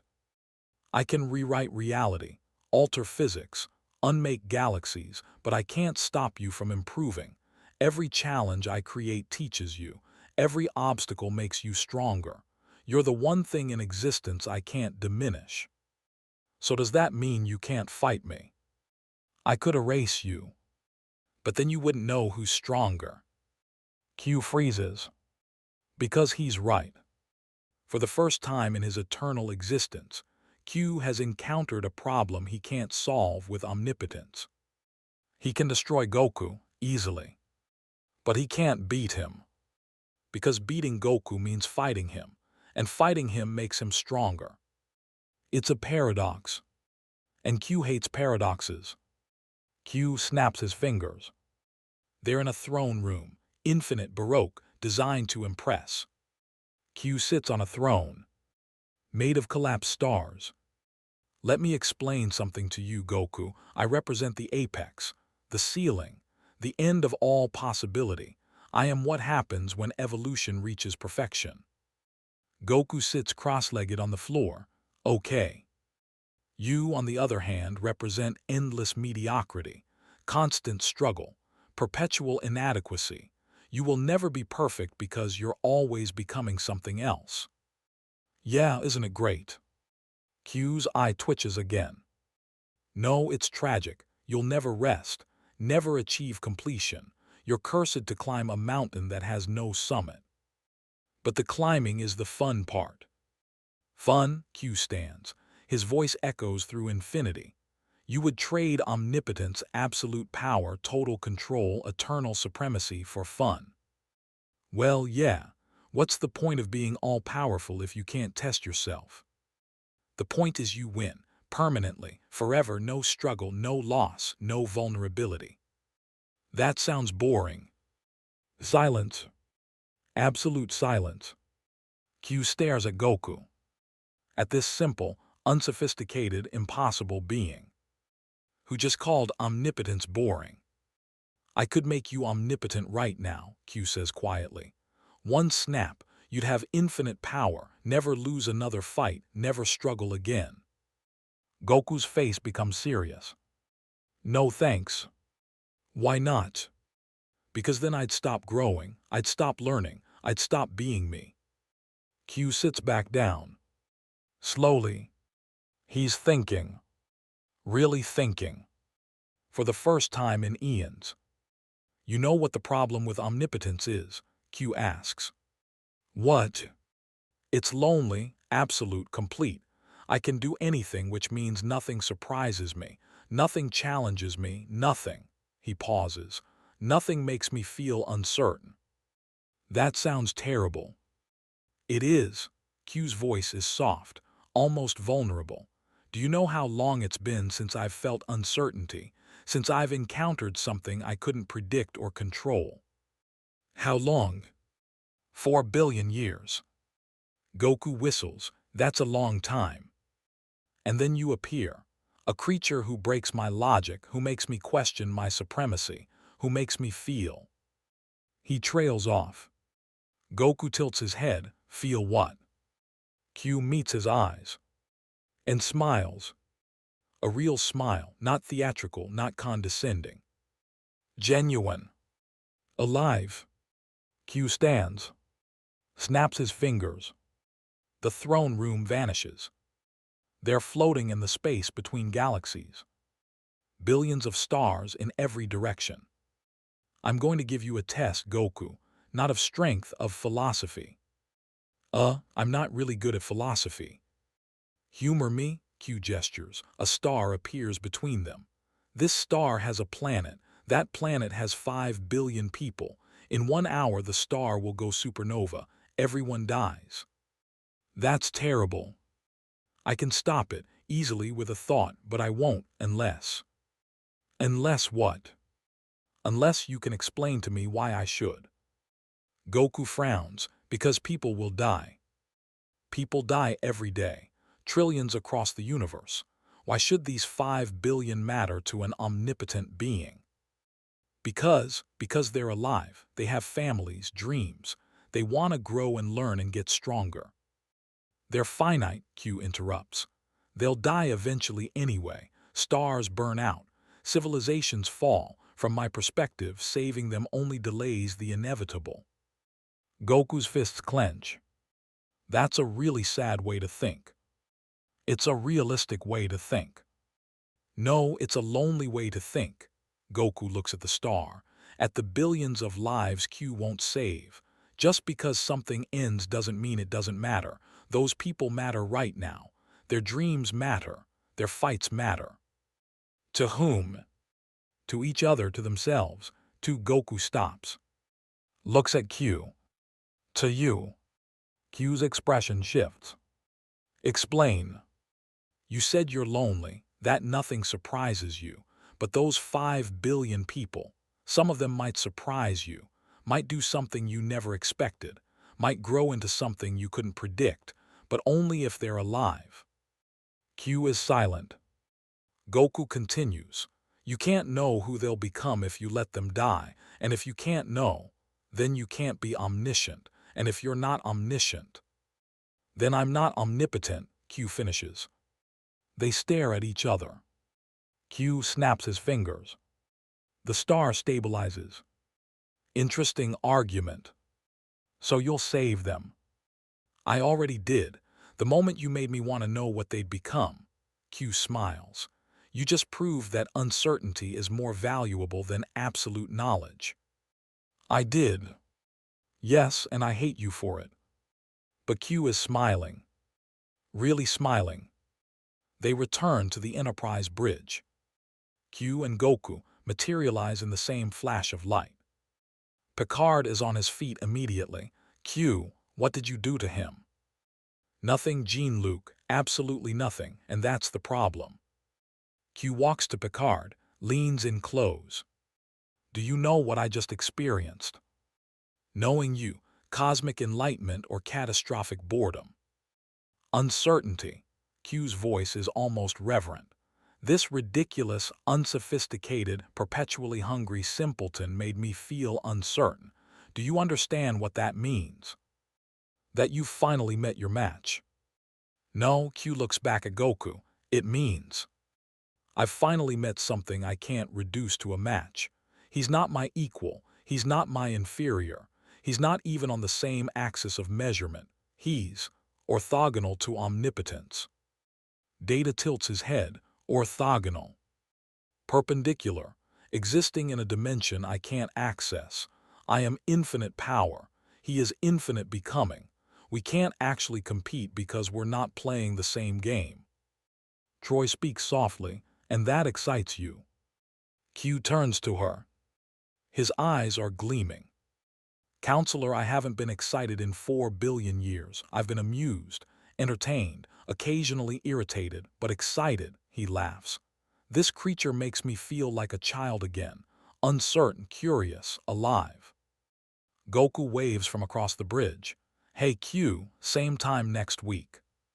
Q snaps his fingers. A calendar appears in Goku's hands. Tuesdays and Thursdays, 2 hours, be ready. For what? Surprises, Q grins.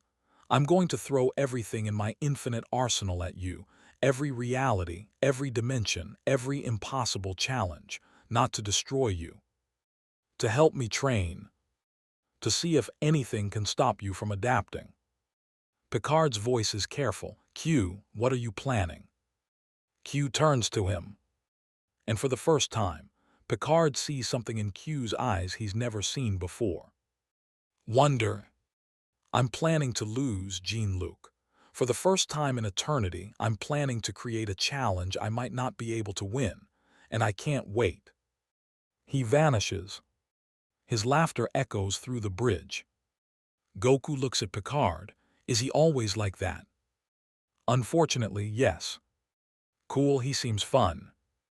Riker buries his face in his hands. Worf growls, we are doomed. But Guinan, watching from 10 Forward's window, raises her glass. Or saved, she whispers, depending on how you define victory. That night in the Q continuum. Q stands among his fellow Q. They're all watching him. You've changed, one says. You've become uncertain, another observes. You've been contaminated, a third accuses. Q looks at them. At beings of infinite power who have spent eternity in perfect stasis. Unchanging, unchallenged, bored.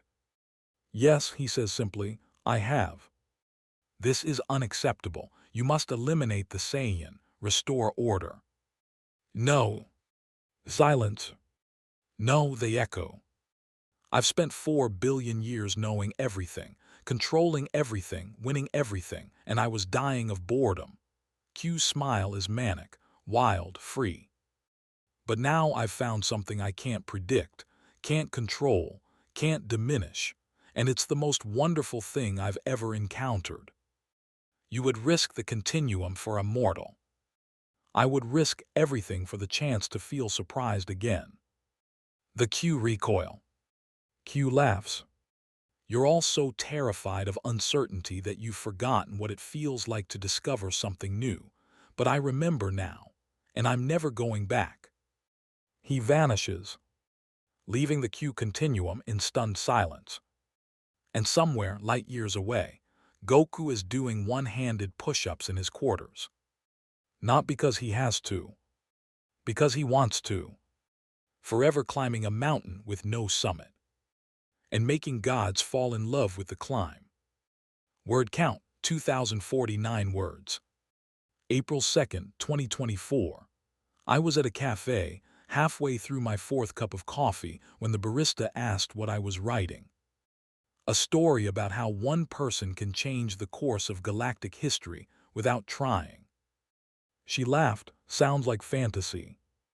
I didn't respond, because I was thinking about the Dominion War, about the millions who died, the civilizations shattered, the trauma that scarred the Alpha Quadrant for generations. And I was thinking about Goku, who wouldn't understand war as strategy, only as individual challenges. But what if that simplicity was enough? What if fear of one person could rewrite the fate of an entire quadrant? I finished my coffee, left without paying, ran back, paid, apologized. Then went home and wrote until my hands cramped. The Great Link, somewhere in the Gamma Quadrant. 300 founders merge and separate in rhythmic waves, sharing thoughts, memories, consciousness. Then a ripple of alarm spreads through the link. One founder, who will eventually become the female changeling, solidifies. Her face is troubled. We have a problem. The link shifts: curiosity, concern. Another founder takes shape, male presenting, older. The Alpha Quadrant Federation remains fragmented. The Klingons are violent but predictable. The Romulans are paranoid. The Kardashians are broken. Our invasion timeline proceeds as planned.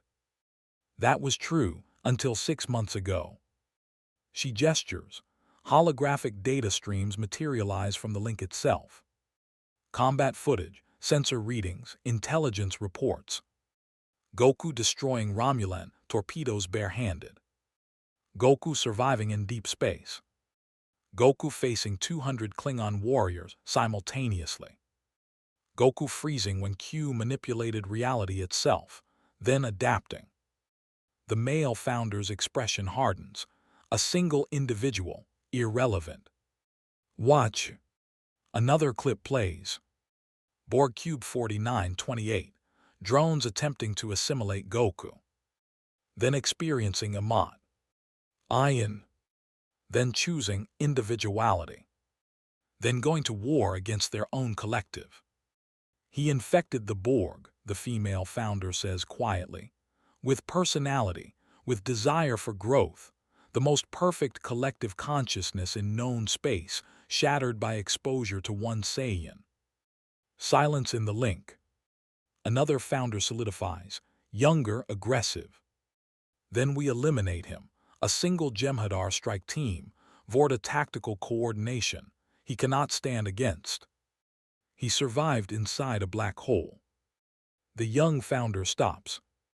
Our Vorta analysts estimate his combat capability exceeds a fully armed Dominion battleship, possibly exceeds an entire fleet. That's impossible.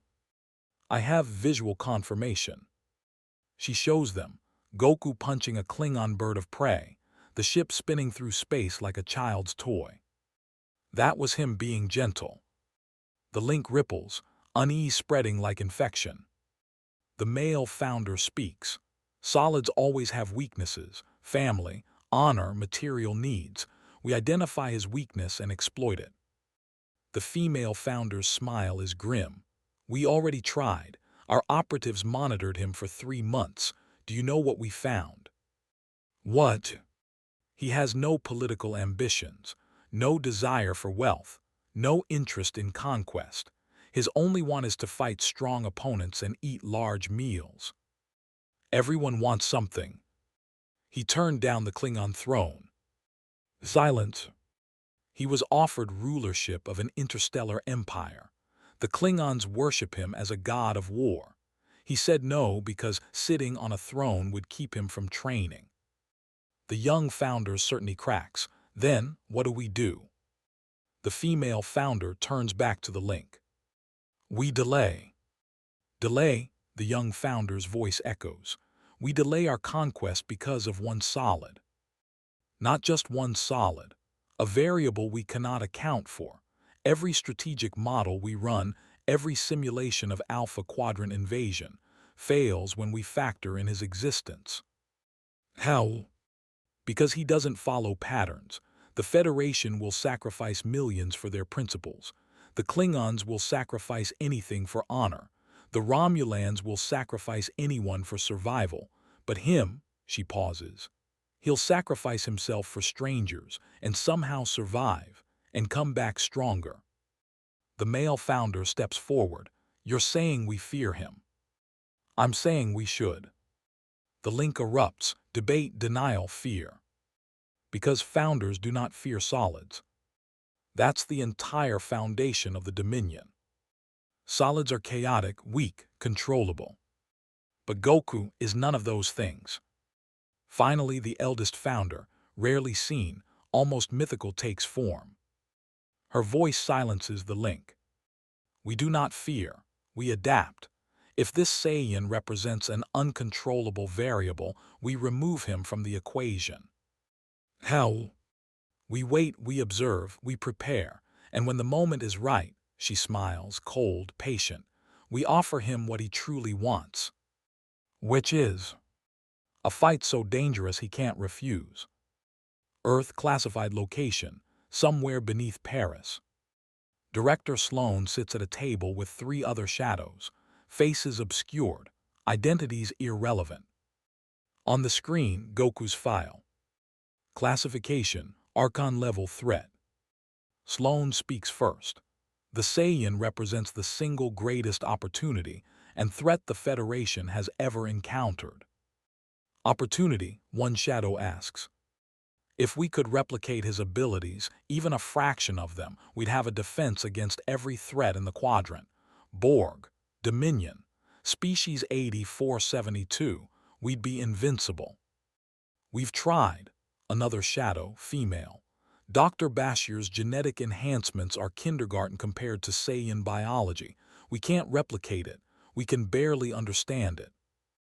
Then we don't replicate, we recruit. You think he'd work for Section 31? I think he'd work for anyone who offered him strong opponents.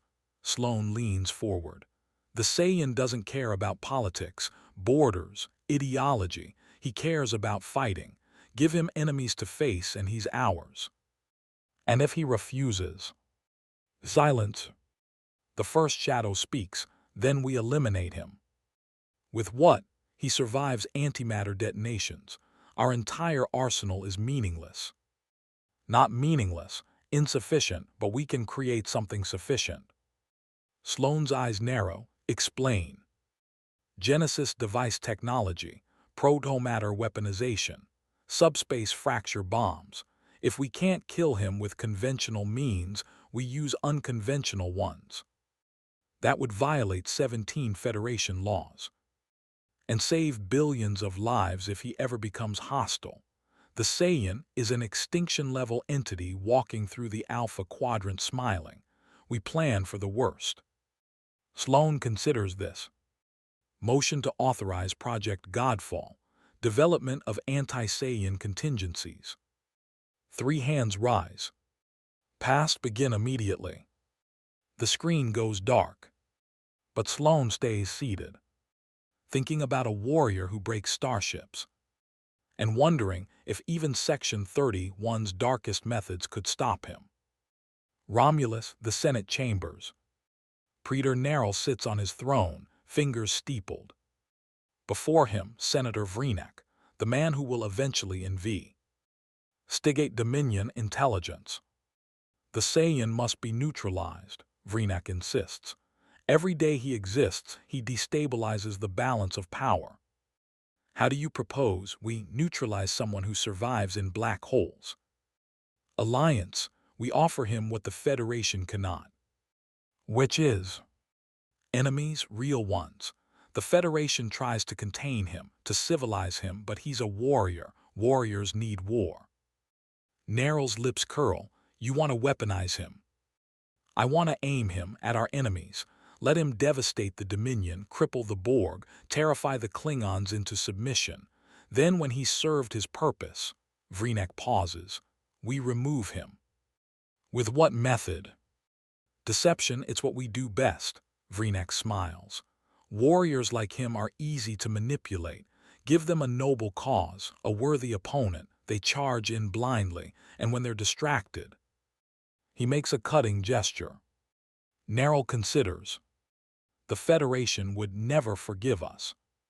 The Federation is irrelevant if we control the Saiyan. And if we can't control him, Vreenek's smile fades. Then we're already extinct. We just don't know it yet. Kardasha Prime, underground facility. Gul Dukat stands in a laboratory. Around him, scientists, genetic engineers, intelligence officers. On the examination table, a single drop of Goku's blood. Obtained through Romulan espionage. Purchased for the price of 3 colony worlds. What have you learned? Dukat demands. The lead scientist, a gaunt man named Talon, pulls up holographic displays. The cellular structure is impossible. Each cell contains energy output comparable to a fusion reactor. The cells communicate, adapt, evolve in real time. Can we replicate it? No. Can we weaponize it? No. Then what can we do? Talon hesitates. We can study, we can theorize, we can attempt hybridization with Kardashian genetics, but he stops. But what? Every test subject died within minutes. The Saiyan cells consumed them, not maliciously, just naturally, like fire consuming fuel. Dukat's jaw tightens. You're saying his biology is toxic to us. I'm saying his biology operates on principles we don't understand. He's not just a different species. He's a different category of life. Dukat stares at the blood sample. At the most valuable substance in the quadrant. Utterly useless. Continue research. Indefinitely. If we can't use him, we need to at least understand how to stop him. Sir, I'm not sure we can. Find a way. The scientists scatter. Dukat remains, staring at a single drop of blood that contains more power than his entire military. Vulcan, Hall of Ancient Thought. T'Pau presides over an emergency session of the Science Academy's Ethics Council. The topic: Goku.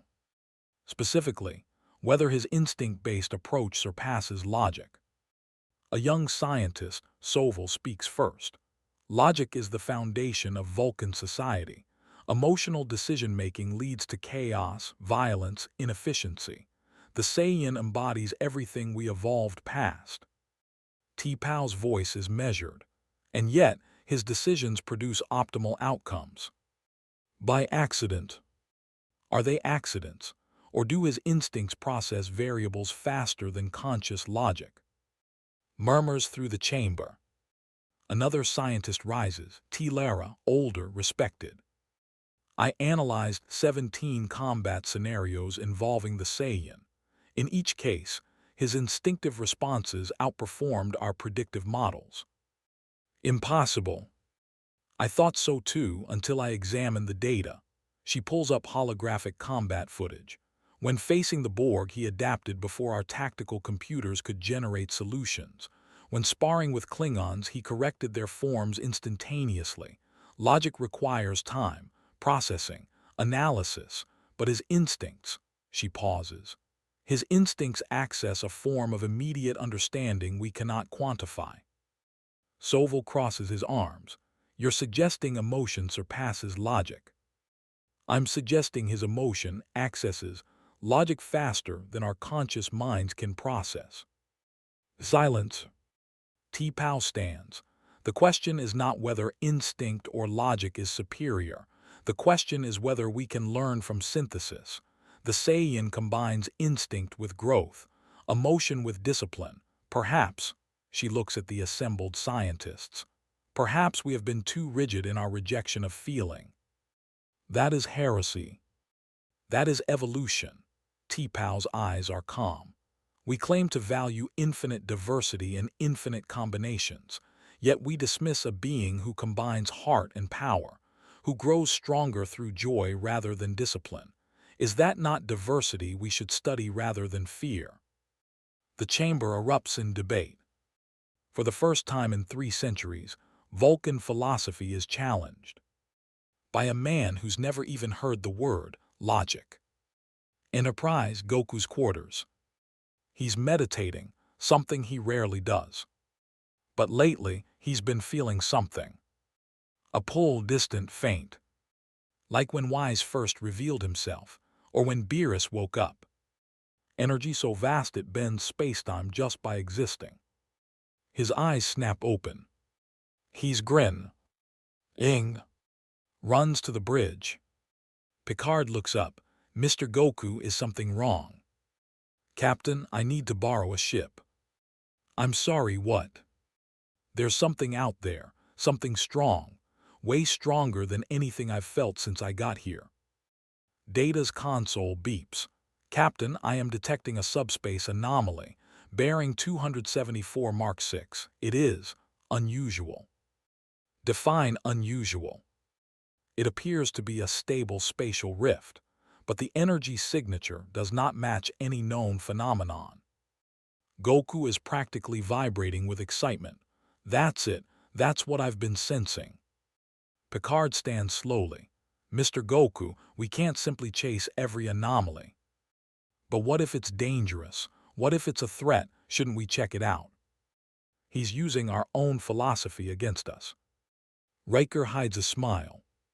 Picard sighs. Very well, alter course. Investigate the anomaly, but we proceed with caution. Yes, Goku pumps his fist.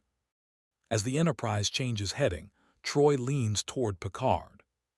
Captain, I sense something from that direction. Something I've never felt before. What? Age, not time, not decay, just ancientness, like it's been waiting for millennia. Picard stares at the view screen. At the stars that hide something unknown. Red alert, shields to maximum. Whatever's out there, it's been waiting, which means it's been planning. 3 days later, they arrive. The anomaly is beautiful. A tear in space, glowing with colors that shouldn't exist. Goku stares at it from the observation deck. His whole body is trembling. Not from fear. From anticipation. Guinan appears beside him. You feel it too. It's not a question. Goku nods. Something's in there, something that's been alive longer than anything, and it's strong. Really, really strong. Are you afraid? He turns to her, eyes gleaming. I'm excited. Guinan studies him. This warrior who's reshaped the quadrant without trying. What if it's stronger than you? Goku's smile could light stars. I hope so. The anomaly pulses. And from deep within, something ancient stirs. Something that's waited 10,000 years for a worthy challenge. Something that sensed Goku the moment he entered this universe. And smiled. In the depths of the rift, a voice speaks, not through sound, through reality itself. Finally, a Saiyan. I wondered if another would ever arrive. On the bridge, every alarm screams. Data's hands fly across his console. Captain, the energy signature is increasing exponentially. It's moving toward us. Picard grips his armrest. Battle stations. But Goku is already running to the transporter room. Picard's voice chases him. Mr. Goku, stand down. Sorry, Captain, but I've been waiting for this since I got here. Waiting for what? Goku turns. His smile is pure, joyful, alive. The fight that proves I'm not done growing yet. He vanishes in a transporter beam.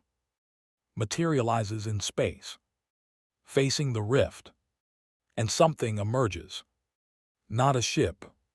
Not a creature. A being. Humanoid 12 feet tall, skin like starlight, eyes older than galaxies. It looks at Goku. Smiles. Speaks in a voice that shakes the fabric of space. Hello, Saiyan. I am the first, the one who taught your ancestors to fight. I've been waiting millennia for one of you to find me. Goku drops into a fighting stance. Still grinning. Hi, I'm Goku. You want to spar? The first laughs. It's the sound of supernovas. Oh, my child, we're going to do so much more than spar. Behind them, the Enterprise watches. Picard stands frozen. What have we unleashed? Riker whispers. Guinan smiles into her drink. The future. Word count, 2048 words. April 15th, 2024. I was standing on my rooftop again, watching the stars above Lahore. My phone rang, my editor. You done yet? I looked at my notes, 7 acts written, 1 left. The ending. The hardest part. Almost, I said. What's the holdup? I didn't answer right away. Because how do you end a story about someone who never stops growing? How do you write a finale for a character whose entire philosophy is that there is no finale? I'm trying to figure out how to say goodbye to someone who doesn't believe in endings. She laughed. Then don't say goodbye, say see you later. I hung up, stared at the stars, and finally understood. This isn't an ending. It's a departure. Earth, Starfleet Academy. A new statue stands in the courtyard. Not of a Starfleet officer. Of a warrior in an orange gi, one fist raised, smiling. The plaque reads, "To the traveler who taught us that strength and kindness are not opposites." Beneath it, children practice. Not combat training. Kata forms meditation. A human girl, maybe 10 years old, punches the air with fierce concentration. Her mother watches from a bench. A Vulcan woman approaches, sits beside her. Your daughter shows remarkable discipline. She wants to be like Goku. The Vulcan nods.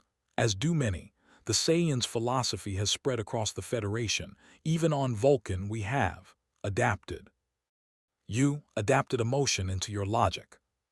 Not emote. Ion, passion. The Saiyan taught us that feeling and focus are not mutually exclusive, that joy in growth is logical if growth is the goal. The Vulcan pauses. We call it the path of becoming. The human woman smiles. He'd probably laugh if he heard you made a philosophy out of him. Undoubtedly. They watch the children train. Not for war. For themselves. The Klingon homeworld has changed. Where once stood monuments to conquest, now stand dojos. Where bloodwine flowed freely, now flows discipline. Chancellor Marduk, who succeeded Gowron 3 years ago, walks through the temple of the first warrior. It's not a temple of worship. It's a training facility. Thousands of Klingons practice daily, young, old, warriors and civilians alike. Not to prepare for battle. To prepare for life. Marduk stops before the central chamber. Inside, a holographic recording plays on loop. Goku sparring with Worf, laughing, teaching. Again, but this time don't think about hitting me. Think about improving your strike. Young Klingons watch in reverent silence. An old warrior, Kalath, still alive, still training, approaches Marduk. Chancellor, the cultural shift concerns the old guard. We are becoming soft. Marduk's eye, the real one, not the prosthetic, focuses on a young Klingon executing a perfect kata. Tell me, Kalath, that warrior, how many could he defeat 10 years ago? Perhaps 5, maybe 10. And now? Kalath watches, assesses, 30, perhaps more. Then we are not soft, we are refined. Marduk's voice carries the weight of leadership. Goku taught us that strength without growth is stagnation. We were warriors, now we are warriors who improve. That is not weakness, that is evolution. Kalath grunts, but he's smiling. The Saiyan would be proud. The Saiyan would challenge us to do better. They watch the recording together. A warrior who changed an empire by simply being himself. The Borg collective is fracturing. Not collapsing. Evolving. Cube 4928, the first to be infected by Goku's philosophy, has become something unprecedented. A collective of individuals.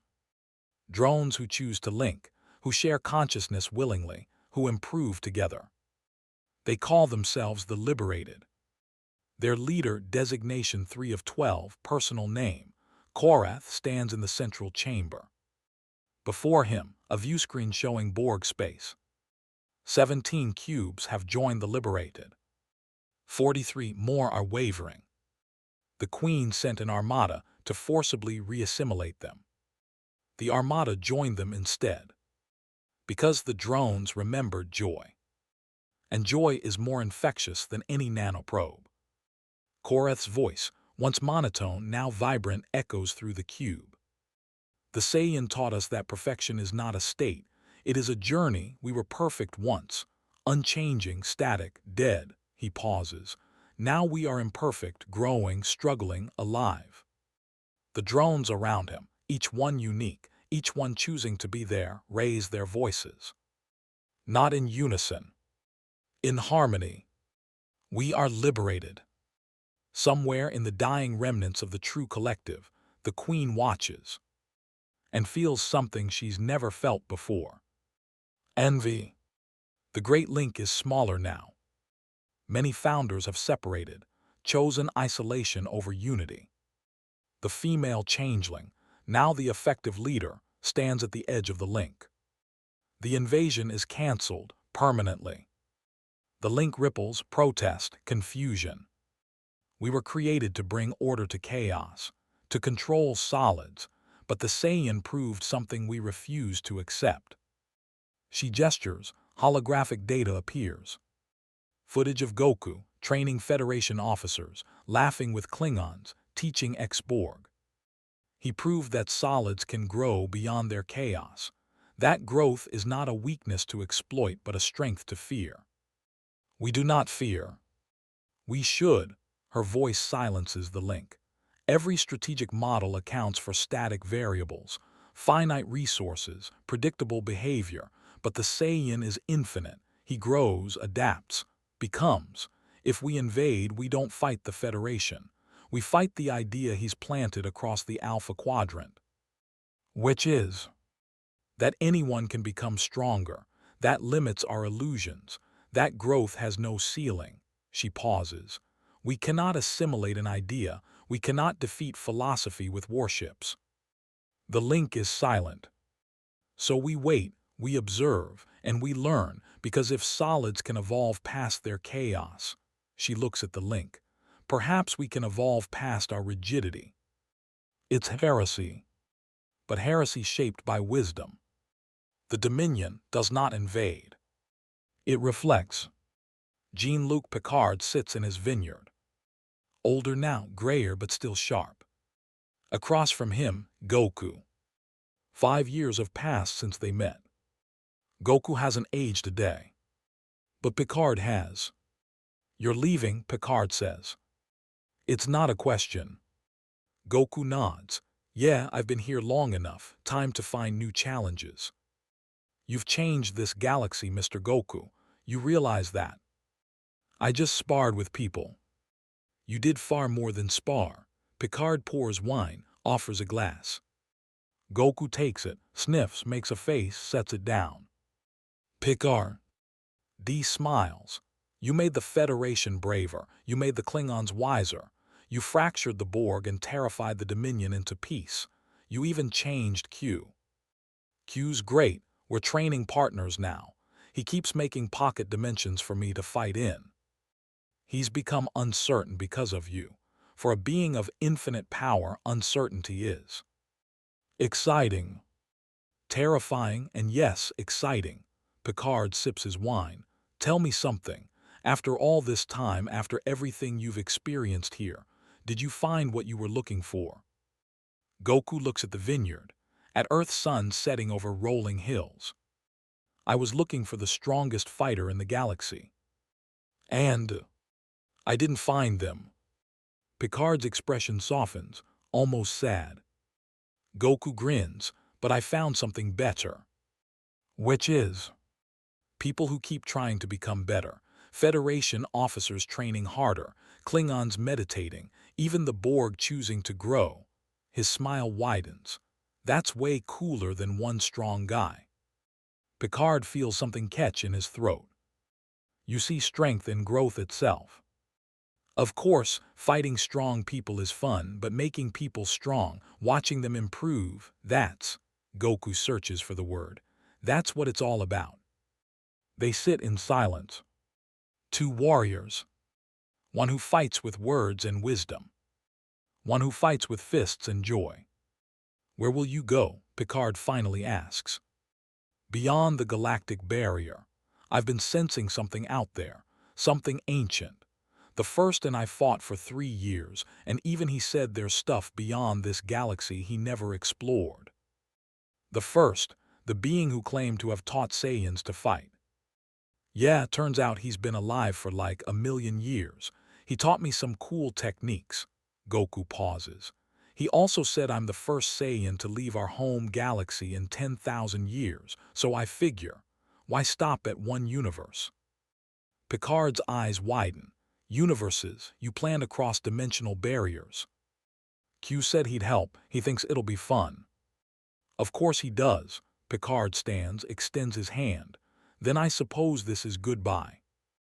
Goku takes his hand. Shakes it. Not goodbye, Captain, see you later. You think you'll return? Maybe, if I sense a really strong energy here, I'll definitely come back. He grins. Plus your ship's replicator makes really good food. Despite everything, the galactic transformation, the philosophical upheaval, the complete redefinition of power, Picard laughs. Safe travels, Mr. Goku, and thank you. For what? For reminding us that the final frontier isn't out there. Picard taps his chest. It's in here, the endless journey to become better than we were. Goku's smile is pure, radiant. You got it, Captain. Deep space, beyond Federation territory.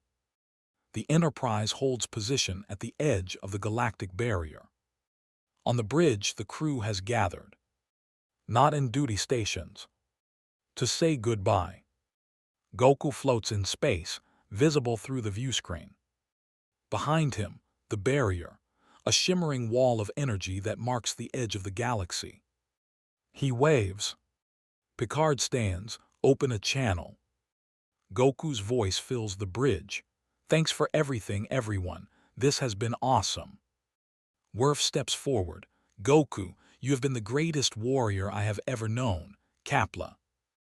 Goku grins. You too, Worf, keep training. Data tilts his head. Mr. Goku, I have calculated that the probability of your survival beyond the barrier is. Data, Picard interrupts gently. Let him go. Data pauses, then nods. Safe travels, my friend. Troy wipes her eyes. I'll miss sensing your joy. Riker raises a hand. Don't get yourself killed out there. I'll try, Goku laughs. Guinan's voice comes over the comm from 10 forward. The universe is bigger because you were in it, Goku. Don't forget to come back and tell us what you find. I won't. Picard clears his throat. Mr. Goku, the Federation owes you a debt we can never repay. You taught us courage, growth, the value of joy in the face of impossible odds. Captain, I didn't do anything special. You were yourself, and that was enough to change everything. Goku's smile softens. Take care of each other, okay? Keep getting stronger together. We will. Goku turns. Faces the barrier. His hair flickers, black to gold to black to gold. Golden energy erupts around him like a star being born. He shoots forward. The galactic barrier, which has turned back every ship, every probe, every attempt to pass through it, parts before him. Not because he's strong, because he's becoming. And the universe makes room for those who never stop growing. The Enterprise sensors track him. First 10 light years beyond the barrier. Then 100. Then 1,000. His energy signature growing stronger with every parsec. Data speaks softly. He is accelerating. Current velocity exceeds warp 9.99. Can we still track him? Barely. He is. He is moving faster than our sensors can. Data stops. What? He is gone, sir, beyond our detection range, beyond the galaxy itself. The bridge is silent. Picard stares at the view screen, at the stars that seem just a little brighter, at the barrier that will never be quite as daunting. Captain's log supplemental. Today we said goodbye to Son Goku, a visitor from another universe who fundamentally altered ours. The Federation is braver. The Klingons are wiser. The Borg are freer. Even the Dominion has chosen peace over conquest. He pauses.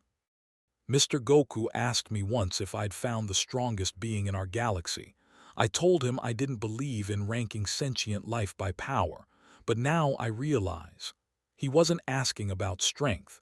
He was asking about growth, and in that measure he remains unmatched.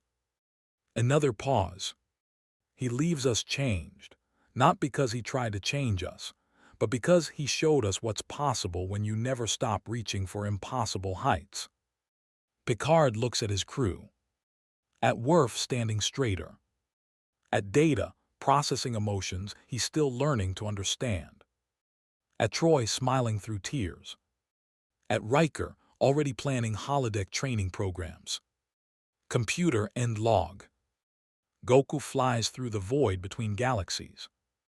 Around him stars, billions of them, each one a possibility. He senses energy signatures, some familiar, some alien.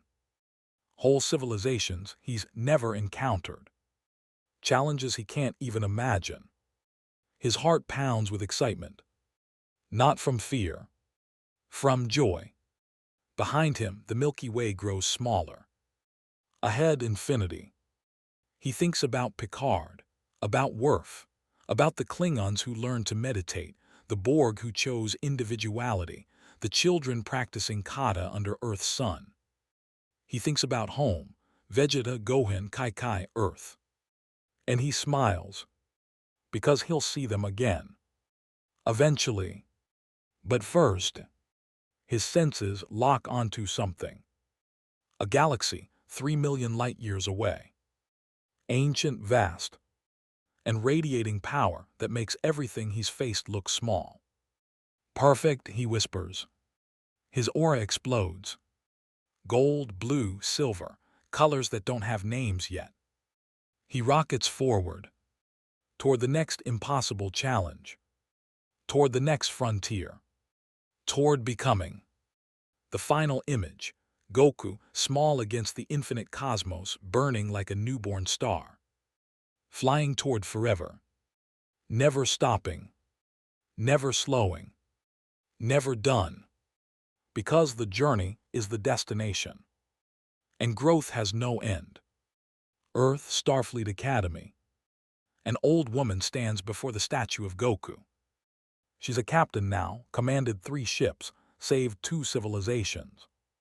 But she was that 10-year-old girl once, practicing kata in the courtyard. Her granddaughter, 6 years old, tugs her sleeve. "Grandma, who's that?" The captain kneels, smiles. "That's Goku, the warrior who taught the galaxy how to grow." "Is he real?" "Very real." "Where is he now?" The captain looks up. At the stars. At the endless expanse above. Out there, still training, still fighting, still becoming something greater. Will he come back? The captain stands, takes her granddaughter's hand. "Maybe, if we keep growing, if we keep trying to be better, then one day," she smiles, "he'll sense our strength and come back to spar." The little girl's eyes shine. "Then I'll train every day, so I can fight him when he returns." The captain laughs. It's the sound of hope, of endless possibility, of a galaxy that learned to never stop climbing. They walk away, hand in hand. Behind them, the statue stands eternal. A warrior in orange, fist raised, smiling. Forever reminding the Federation. The final frontier isn't a place. It's a choice. The choice to never stop becoming. Somewhere, somewhen, beyond space and time. Q sits in the continuum. alone, smiling, in his hand a small orange gi. A gift from Goku before he left. For when you get bored, Goku had said, put it on and come find me, we'll spar. Q looks at it. At fabric that somehow survived reality warping, black holes, and omnipotent tantrums. He puts it on, snaps his fingers, and vanishes, chasing a Saiyan across dimensions. Not to humiliate, to grow. For the first time in eternity, Q is excited about tomorrow.